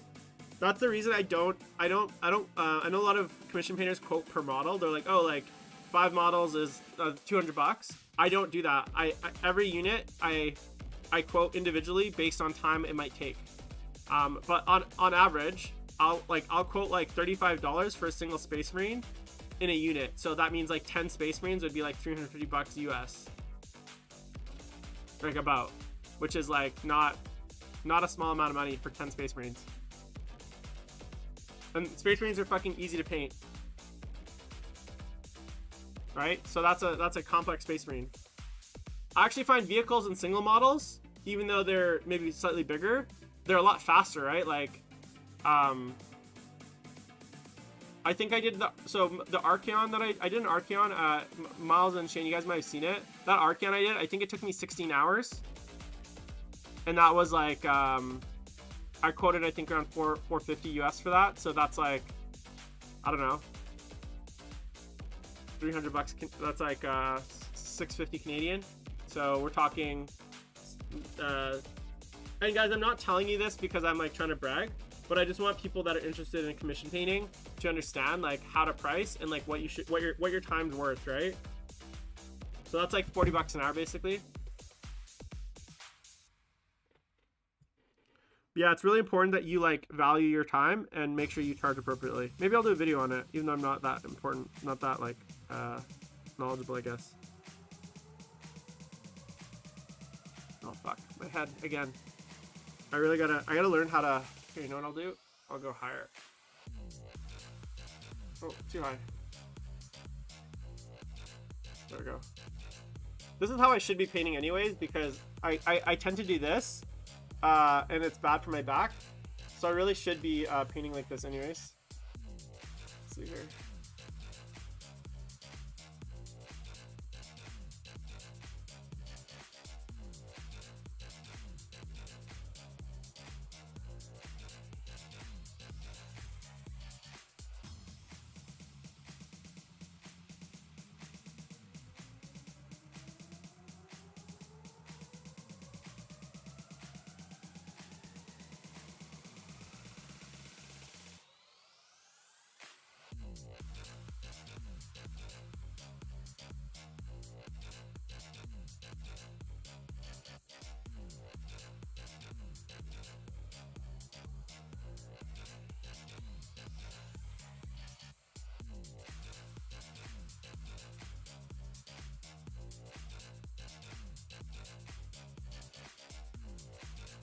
That sounds horrible, man.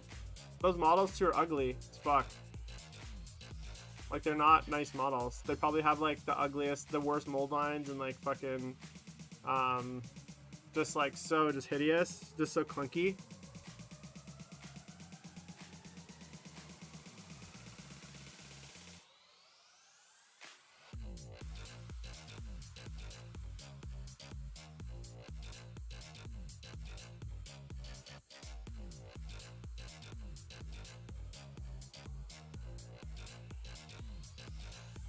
Yeah, dude. What do you think? What is the oldest plastic model in the range, you think, right now? Kharn Berserkers? Gaunts?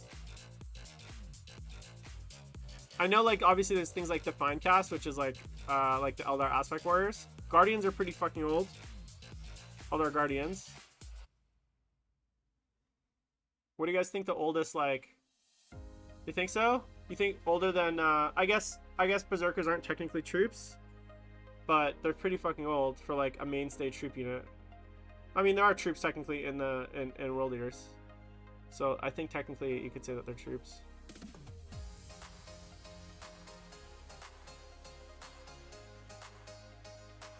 Catachans. I remember when the Catachans came out, though. Those came out during Armageddon, right? So they aren't actually that old. But I remember when those Catachans came out.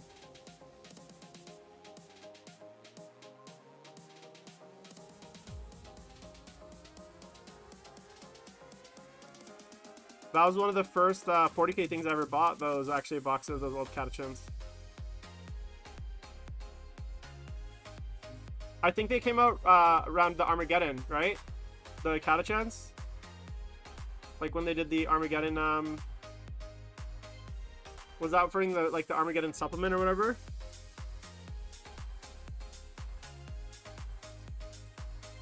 The boys, you gotta say though, the boys hold up pretty well. And the Guardians do too. Like, they're still bad, but like, not compared to like Kharn Berserker. Because I think it's just because of the simplicity, right?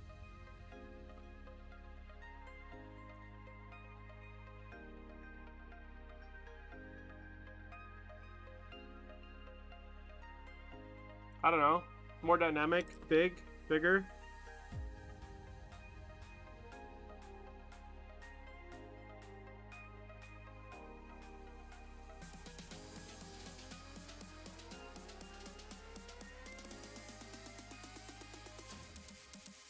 Although, like, I think with everything, they'd go to like mono pose, because they don't really make multi-part kits anymore. You know, where like every ball and joint is like separate.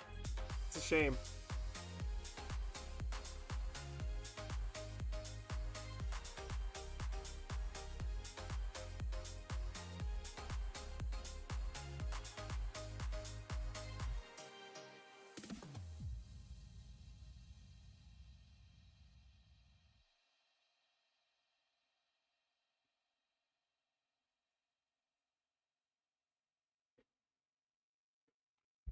Yeah. Are the Die Avengers a separate model kit, or are they just actually just up Guardians with the sprue in there?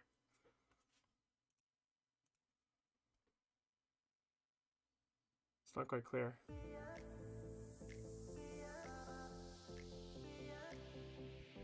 The problem with NIDS is like it's really hard to differentiate like the models, right? Like, if you think about all the monsters, they're all very samey. I'd love to see a Bio Titan for Nids.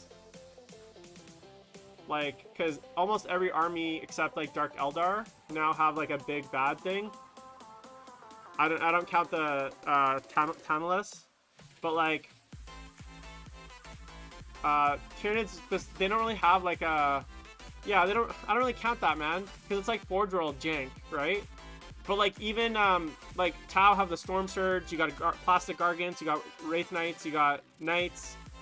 But seeing like something like slightly smaller than the Hierodule, the Tyranid Hierodule, something along those lines, would be really cool, I think. It's like a Knight-sized, Knight-class Tyranid monster. That's like, I guess Diamond Charon's that, basically. But...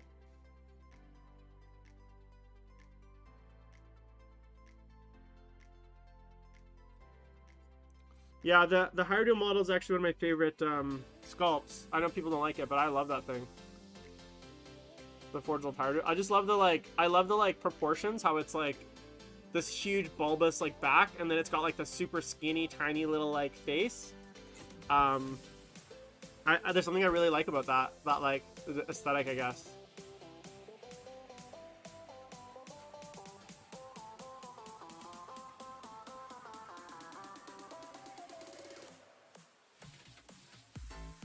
Man, this music makes me want to party. This was the opposite. This was the opposite effect. I'm supposed to want to stay in and not do anything. Music makes me want to go out and dance and get crazy.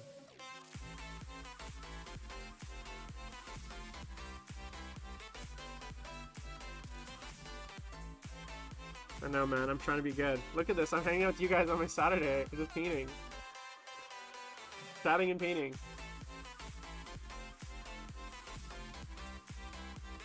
You know what I'm gonna I don't know, this is actually, I've already been streaming for over 2 hours. I thought I'd maybe stop at 2 hours, but I'm fine to just hang out if you guys are gonna hang out with me. I got nowhere to be.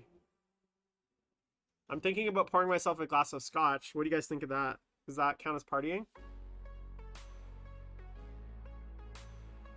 Or is that allowed? As like a can we compromise, guys, and say that I'm allowed a glass of whiskey instead of going out? Okay, I'm gonna go get it in a sec. Let me just finish this highlight. I know, but you know me, Shane. Once my lips touches the stuff, it's like it's a whole new, you know. I don't have a lot of self-control. I will show you, Miles. Why are you gonna whiskey shame me if you don't like it? Am I gonna get whiskey shamed? Okay, great. I'll bring the bottle over and you can judge it for yourself. I think you'll approve, but let me just finish. I just want to finish this color because it's getting low on my palette, and I don't want to run out of it before I. But this is basically the last highlight.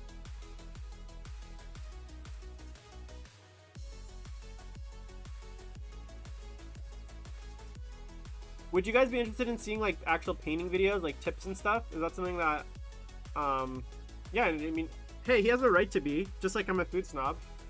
If that's his like, industry, I guess. Sorry, yes please on the painting videos, or yes please on the...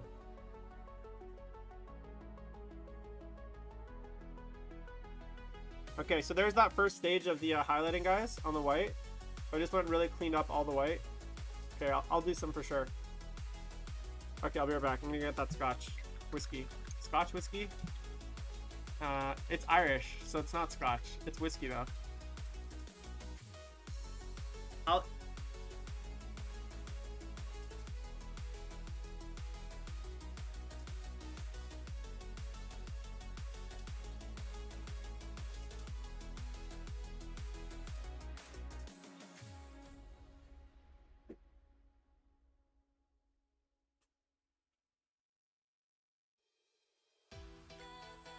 I even got my glass for you, Miles. It's my cube.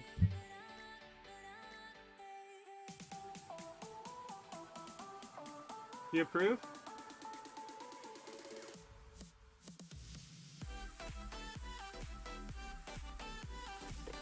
Yeah, man. I need to approve.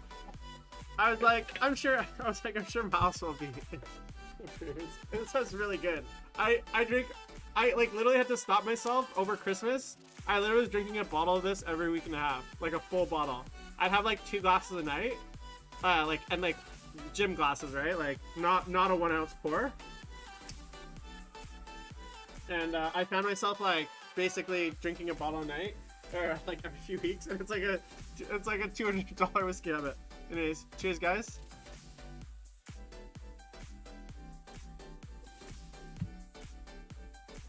Woo! Got the fighting spirit in me. Oh, that's so good. It's so smooth. It's like drinking like, it's like cinnamon and like chocolate and like brown sugar, maple syrup. Oh, it's so good. Oh, I can just smell it. It's like, I'm happy now. I'm all warm inside.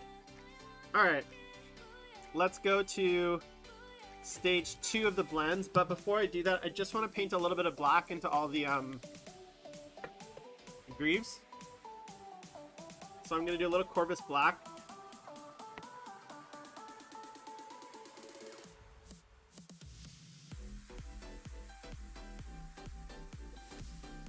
A little Corvus black in the greaves.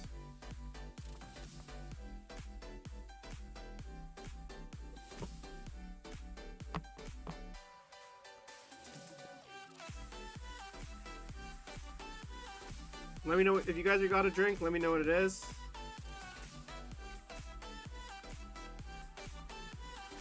So I'm just gonna do a little Corvus black into like the greaves and stuff, just help separate the panels. And it's probably something I should have done sorry, before I did the white, but this way I won't accidentally fuck up all my white when I go to later on.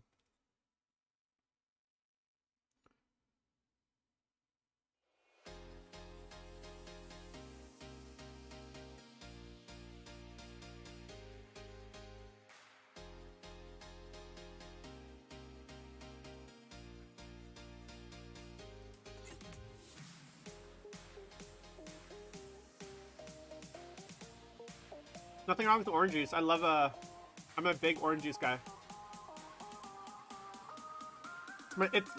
I would argue, the king of the juice.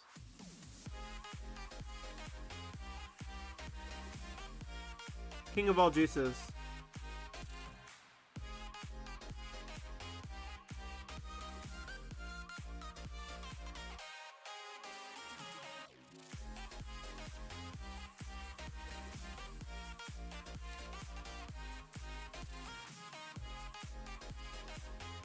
Is that to my comment, Xrath, that it's the king of juices?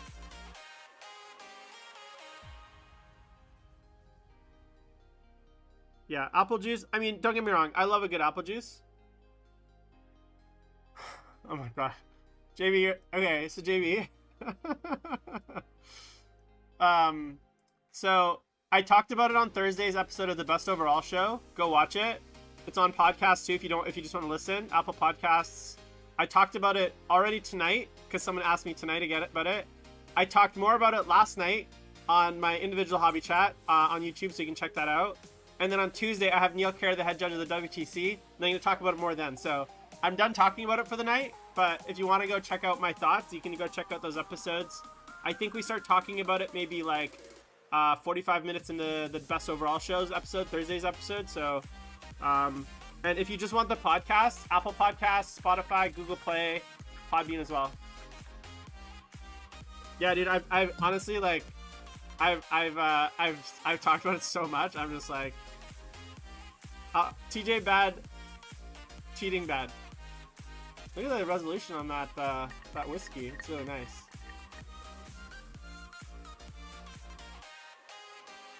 Yeah, he's got it.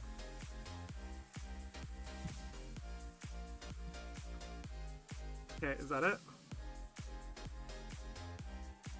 Yeah, and you can even hear it. Nice clank. It's like ASMR whiskey clanking. That's actually my new channel, guys. I'm just gonna drink whiskey and make whiskey sounds like, and then like ice clicking and like swishing. It'll just be like one of those ASMR things.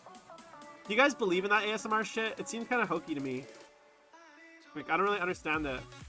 The sound's supposed to make you like fall asleep or something. I don't quite get it. Can anyone explain ASMR to me? Like I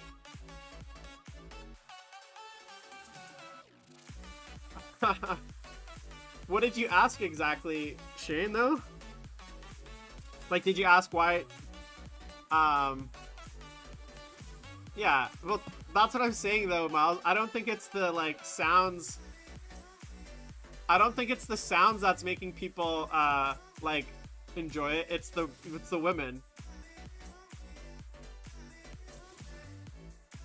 No, you sip, you swirl, you, like, you know, just whiskey sounds, basically. Like clanking ice, that kind of stuff, you know? Okay, so next I'm going to do a bit more white armor.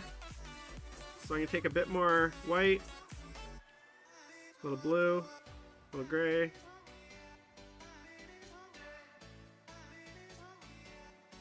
So this is the new white, this is the old white. I don't know if you can kind of see that. So you can't really see it on this camera up here in this corner, because it's like too washed out, but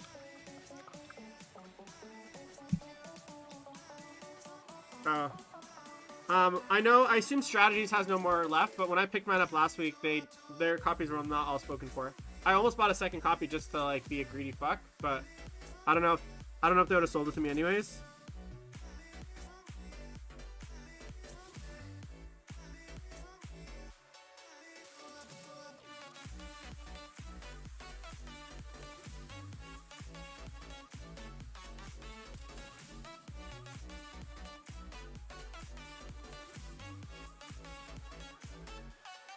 Like, I understand what it stands for, but I don't like I've listened to it and I'm like, okay, like, is something supposed to be happening to me? Because I feel totally the same.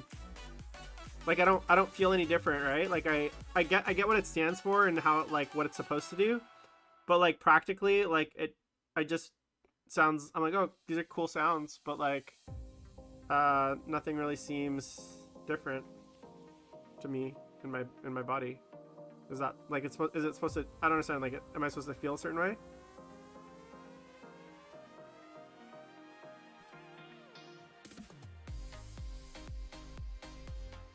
I heard a rumor from I don't even call it a rumor. Well, I will call it a rumor. But that the reason they have such a limited amount is because they had limited printing capacity, and they decided to, instead of pushing back AOS 3 and to get more copies done, they decided to like limit the number so they could make sure they launch AOS 3 this summer. Which, I mean, makes sense, but also is really shitty. Like, you'd think that... Yeah, I don't know. Seems really shitty to me.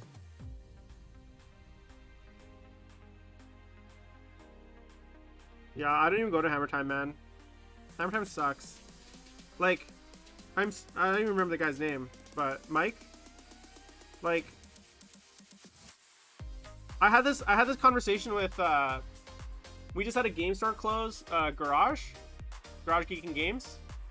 And like, you know, people were talking about why it closed, but like, literally until I did my first Play On stream there with the guys at Play On, I had like never heard of the Garage. And then even after like I don't know, even after I heard of it, it was like, just, I don't know, man, like, I just feel like these like, I don't know if it's like people that buy these game stores just have like zero business acumen, zero like sense of like how to actually like sell stuff, zero sense of how to run a business. But like, the stores are dirty, they're disorganized, they're not welcoming, like there's no effort made at all to like market them, reach out to the community. Like, this is a hobby wargaming where community is such a big part of it, right? And like guys like Mike, guys like, besides coming down on chop nights, down to the Eagles every like week just to like pop in, did he do anything at all, any effort at all to like build any sort of community at all? Like, did the guy at Garage Geek and Games that just closed down, did they do any effort to like do any of that? Like they just don't put in any effort. They think they just like gonna open and like we're just gonna come, right? Like, and you know, in a sense, in a lot of ways, like we did and we would, but like they're not building themselves to be successful. They're just building them to like, I guess, like survive, you know?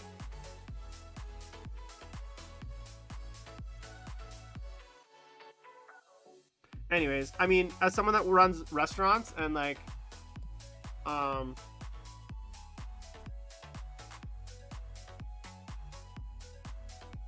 where like it's so difficult, like I know that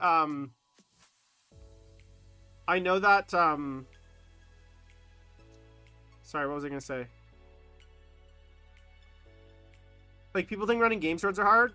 Try running a restaurant where if you drop your product on the floor, you have to throw it away. You know, at least at a game store, if I drop a box set on the floor, I pick it up and I put it back on the shelf. Where your product goes bad, where there's like 1,000 other places to fuck up. Like the profit margins are so tight in restaurants that like, to be successful, you have to have a certain level of like just grind and fight. And I just feel like people that like Mike that open these game stores, they don't have any like, there's no vision on like how they're actually gonna like make money, right?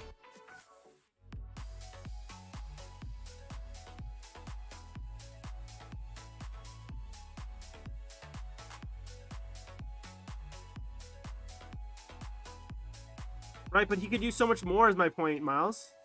Like he could, if he actually put effort into like you know, maybe his location isn't the greatest, but like there's ways where he could like actually grow and create like a customer base that isn't just us fucking drunkards downstairs, you know?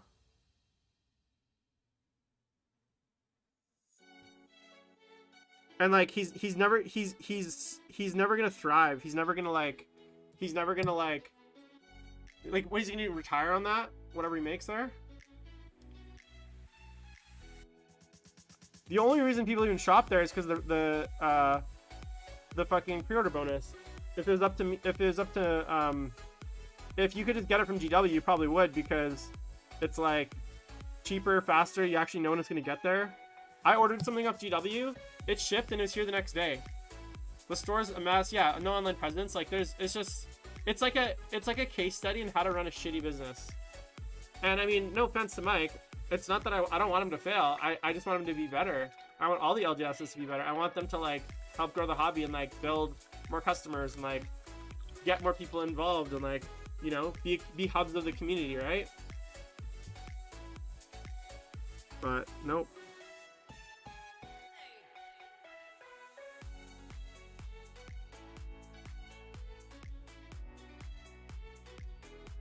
It's a shame fucking Imperial Hobbies is so far, because like they have so much space. If they did like half that space to fucking gaming, that place could be place would be awesome, you know?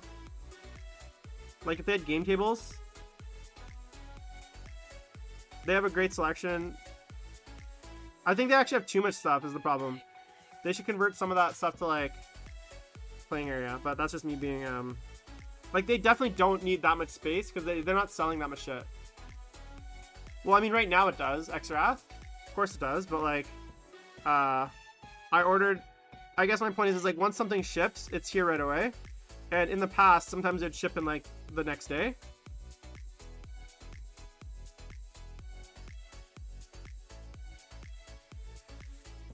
Oh, did you guys know that Azrael is still metal? I have two of them now, 2 metal Azraels. I ordered one, and then I forgot I ordered it, and I ordered another, and so now I have 2, and they're metal. They're both pewter. I thought they'd be fine cast, so I was really surprised. So if anyone needs an Azrael, by the way, if anyone needs Azrael or three boxes of Ravenwing bikes, hit me up. I have them, new in box. No, I'm so much. I'm happy that they're metal. I fucking hate fine cast, but I just was surprised because I didn't think they even made metal models like really anymore. You know what I'm saying?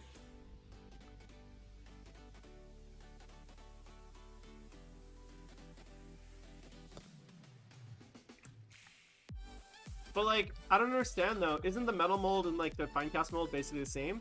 Like, isn't it just a matter of like, or do they actually like rebuild the molds and something? Like, yeah, I don't understand.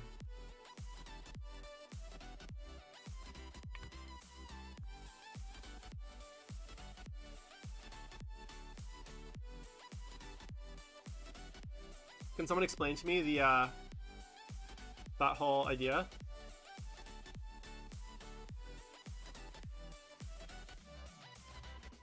I don't really understand it. I'm just gonna blow my nose, so I'm muting my mic.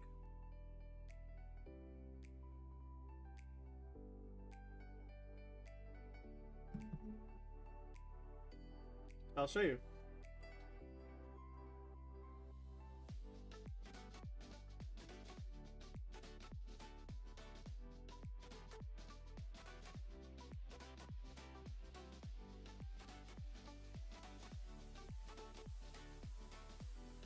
This feels so good, guys. But this is like brand new. Look at this.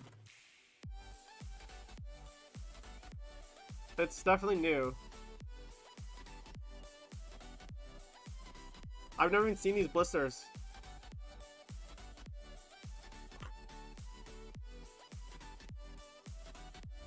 Yeah, it doesn't really say, man.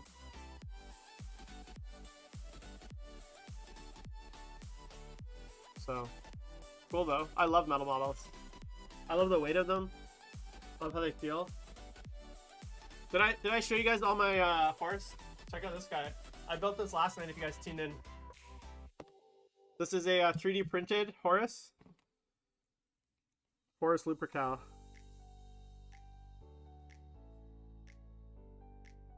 Check that out. It's kind of hard to see the detail. I built that last night. Isn't that cool? That's gonna be fun to paint. It's like super high detail too. It's hard to tell.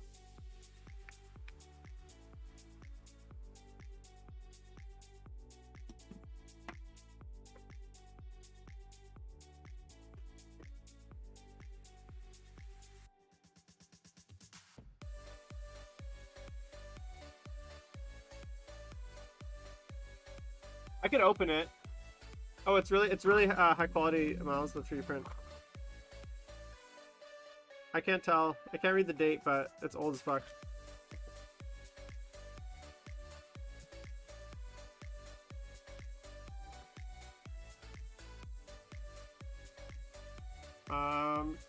Keith, you say, would you do a commission to try and match a color scheme of a purchase army, or would you rather have free reign? I mean, if it was up to me, I'd always rather do what I want, but that's not always up to me. Like, some people want their models to look like, yeah. Not everyone wants, I guess. Yeah. I don't get to choose, right? Like, it's usually up to the client.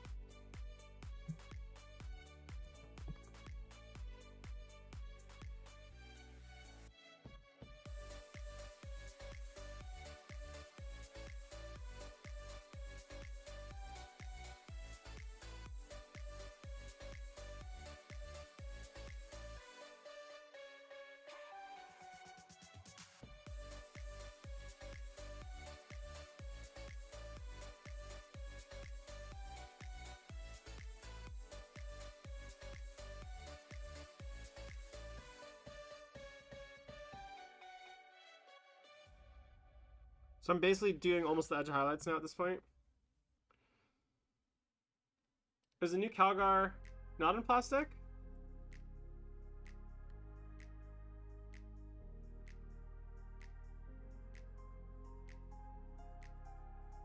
What are you talking about? Calgar. Calgar, of course he's in plastic. What else would he be in? But why is that so weird?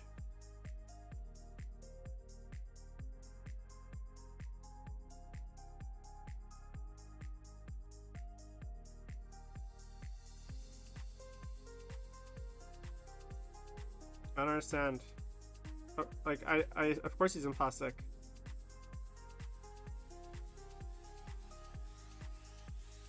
Oh, he's not in plastic? I'm so confused.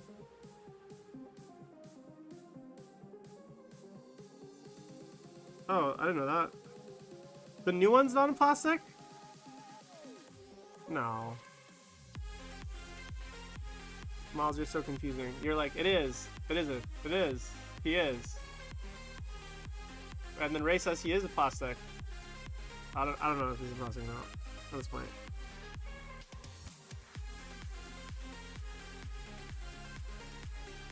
Yeah, that's what I thought. Primaris Calgar is in plastic. I'm not crazy. They wouldn't have put out a Primaris model in Finecast, would they?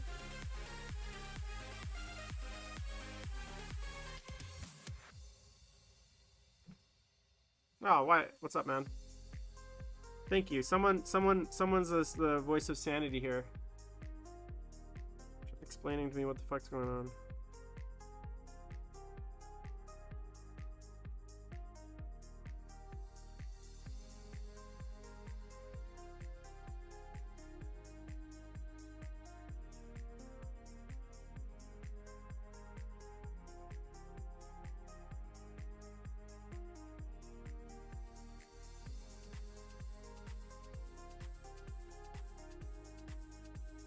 What are you saying, Miles? And he should be?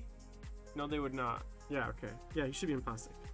Okay, guys, Primaris Calgar is in plastic, and he should be in plastic. Excellent, we all agree. Great.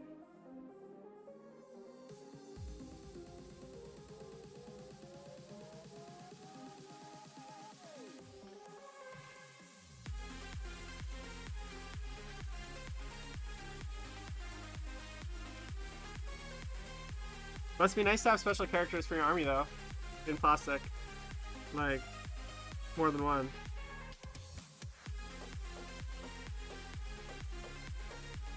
I guess Space Marines are technically different factions, but still.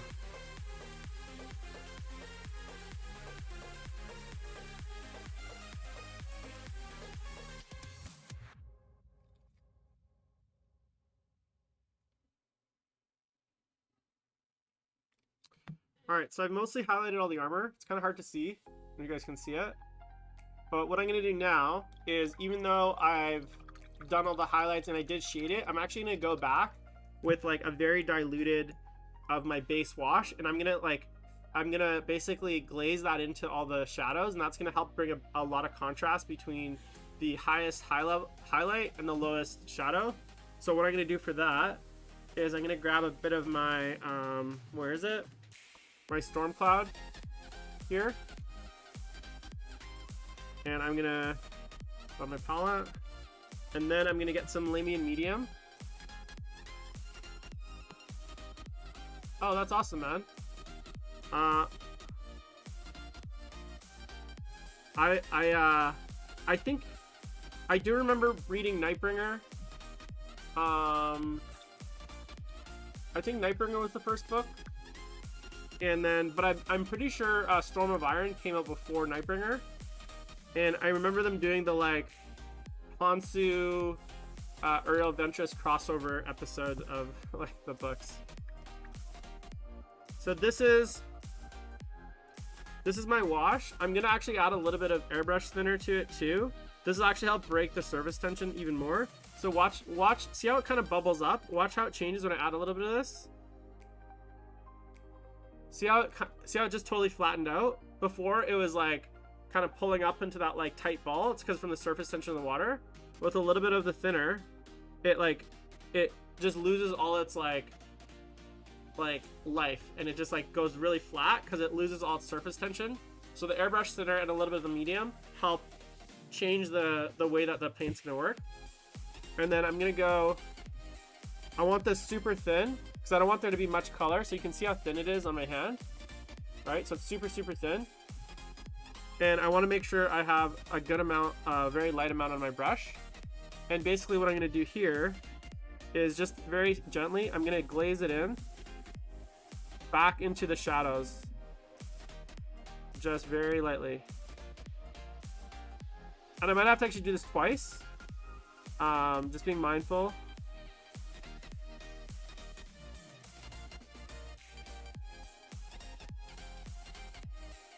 And what this is going to do is it's going to add some, it's going to basically help the armor add more contrast between the lightest light and the darkest dark, because right now it's quite white.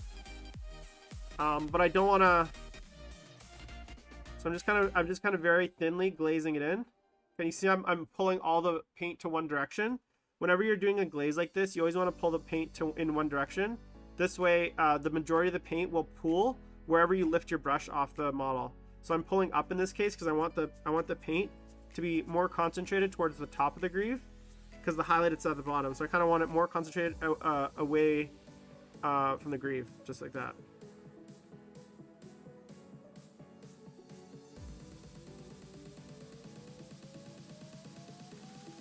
And then down here. And again, just very, very thin glazes. I'm gonna do this probably like 2, maybe even 3 times. Repeat this step.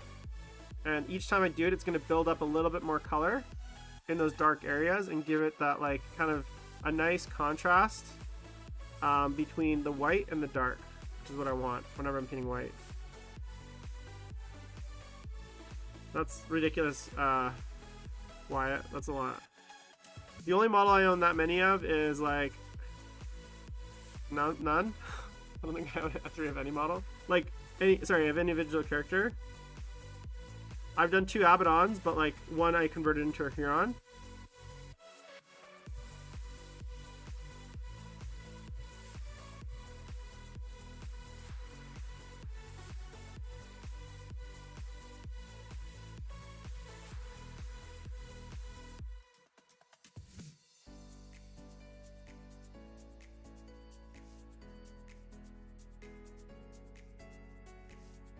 Nice, man. What are you painting?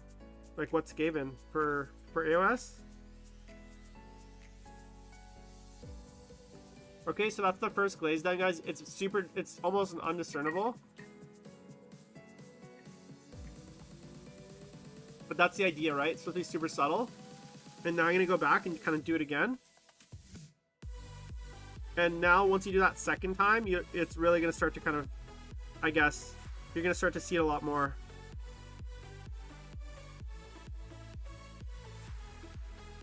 And I do a little bit, I kind of cover a little bit less of it, almost like a reverse highlight. Whereas before I was going closer to the, light source. Now I'm going kind of closer to the dark source, the shadows, the dark source. Dark source should be a thing for sure. The dark source. It's like the dark side, but like, and what that's gonna do, this is gonna add a lot of depth as well.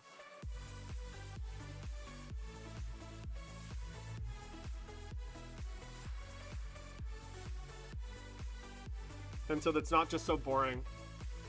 Just boring ass white.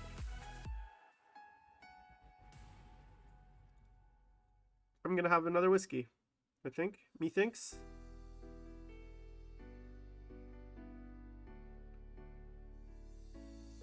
And also, yeah, make sure the last layer is dry before you put this in.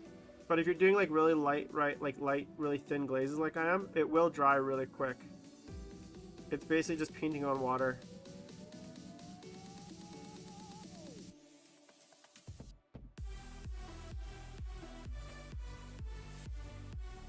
All right. So that's most of the, I don't know if you can tell. It's hard to tell. If I can get it closer. So you can see here, like, see this like very subtle gradation. All right, I could maybe even do, it's hard to pick up on camera because the lights are so bright it kind of washes it out. But there's a very subtle grade here between these two, like the top and the bottom. And then here, like an area like here, the bottom to the top, there's like a very subtle, and then here as well. It's kind of hard to see on camera because it's just the light's too bright and kind of washes it out. But if you hold it in real life, you can really see that like transition, right?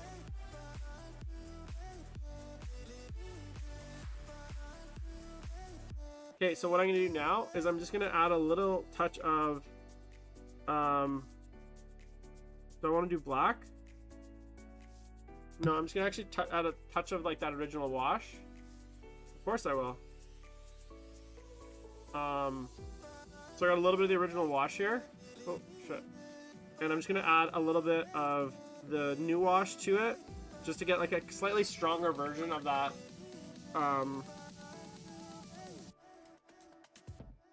Yeah, that's what I'm saying. It's hard to see right now. You can kind of see it here. Right? So I've just made a slightly stronger version of it here. And basically I'm just gonna kind of paint it backwards into that. And again, it's so thin because I don't want it to pool at all. I don't want it to pool like a wash. I want it to be a glaze, a nice thin glaze. But it's just really hard to see on camera. So I'm just painting that into the crevasses, kind of glazing backwards into the dark, what do I call it? The dark lights, highlights, something like that. So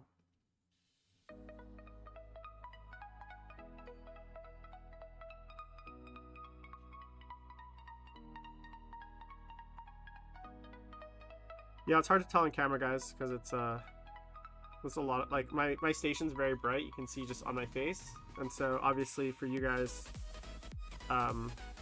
there's just not enough contrast, I guess.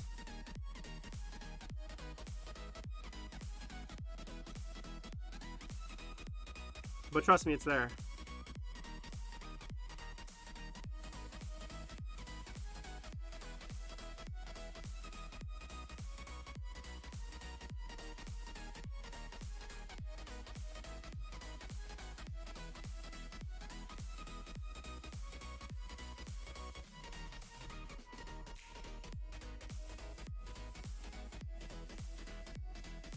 You'll notice it a lot more when I take a photo, finalized photo. You'll definitely pick up on it. Okay, so that's all my white armor basically done at this point. Except now I'm just going to do one final edge highlight. Low lights. Yeah, the low lights. So now that I've done most of the main highlighting plus the shading, I'm now going to go with that very last little bit of pure white.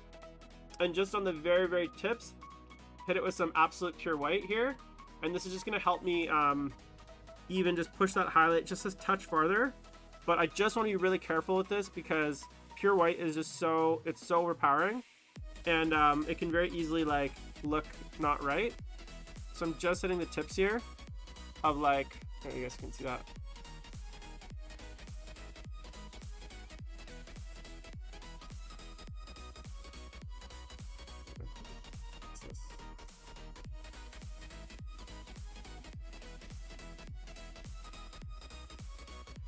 Just like the subtlest little bits of white here.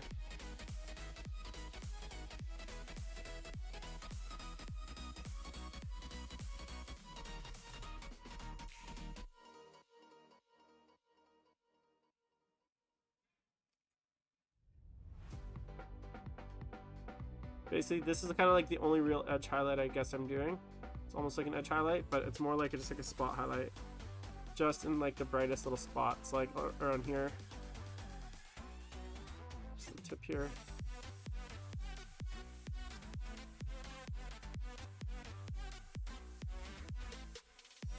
Just on the little knuckles, fingerprints there.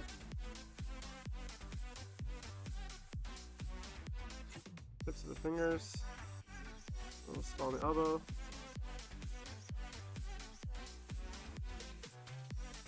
Armor plate. Just the bottoms of these little greaves.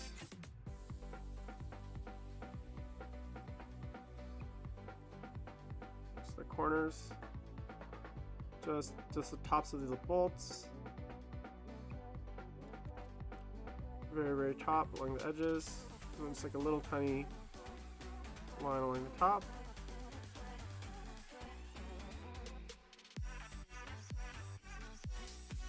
The very tips of this top area here.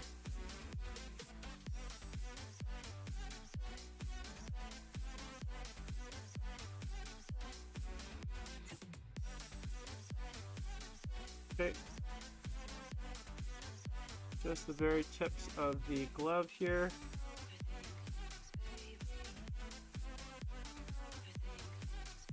Tips of the fingers. Edge along here. Little rivets. Edge there. And then last but not least, just a little bit along this collar, very front. And just a little bit here. It's too much. No, I don't like that. So if I don't like it, I'll just get a little water here, thin out my paint, and basically kind of glaze out that white. Kind of glaze it back in. I kind of cut away.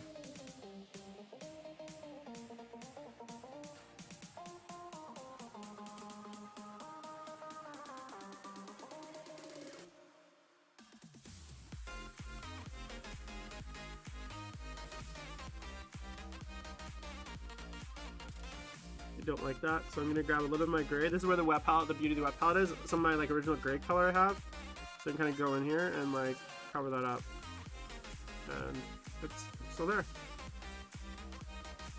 All right, so that's gonna be the white of the armor, guys. This doesn't look. This isn't armor. This is bare arm. So that's just the white of the armor. You can see the kind of very subtle. The very subtle kind of grade between the darker to the lighter. Again, it'll pick up a lot more. This is probably the spot you can see it the best on camera. Just this little transition here. But obviously it does exist here. It's just harder to see, like here. And then one thing I always recommend doing is after we're kind of almost done the model at the very end, we'll look at it, and if we're still feeling like it needs a bit more contrast, we can go in a little bit more with a little bit more of that like that shading, that like darkness, and just bring in a little bit more contrast to get it exactly to where we want it. That way it's like perfect at the end and we're really happy with it. But I think for now we're gonna call it there. So this I started tonight. It's been 2:51, 2 hours 51 minutes. I went from black primer to this stage, so about 3 hours of time to paint this so far. So pretty good, doing pretty good. So I will yeah, I'm gonna sign off. Maybe have one more glass of whiskey. Thank you guys, everyone, for tuning in. It's been awesome. I had a lot of fun with you tonight. Make sure to like, subscribe, follow, thumbs up, 5 stars, 6 whatevers. Give me all the points, and I will see you guys not tomorrow because I'm recording, but Monday night, hobby night, and then Tuesday, massive episode of Politics in Plastic. Remember, it's a 12 o'clock Pacific Standard PM start time, so 12 noon, because Neil Kerr is lives in Sweden, so he's 9 hours ahead, so it's gonna be slightly early. I mean, I did use an airbrush, to be fair, Miles, if that makes you feel better. I always prime in black, but thanks everyone, and Ray, don't forget I won't be there tomorrow night because I'm recording, so I'm filming. So have a great night, guys. Love you all. Bye bye.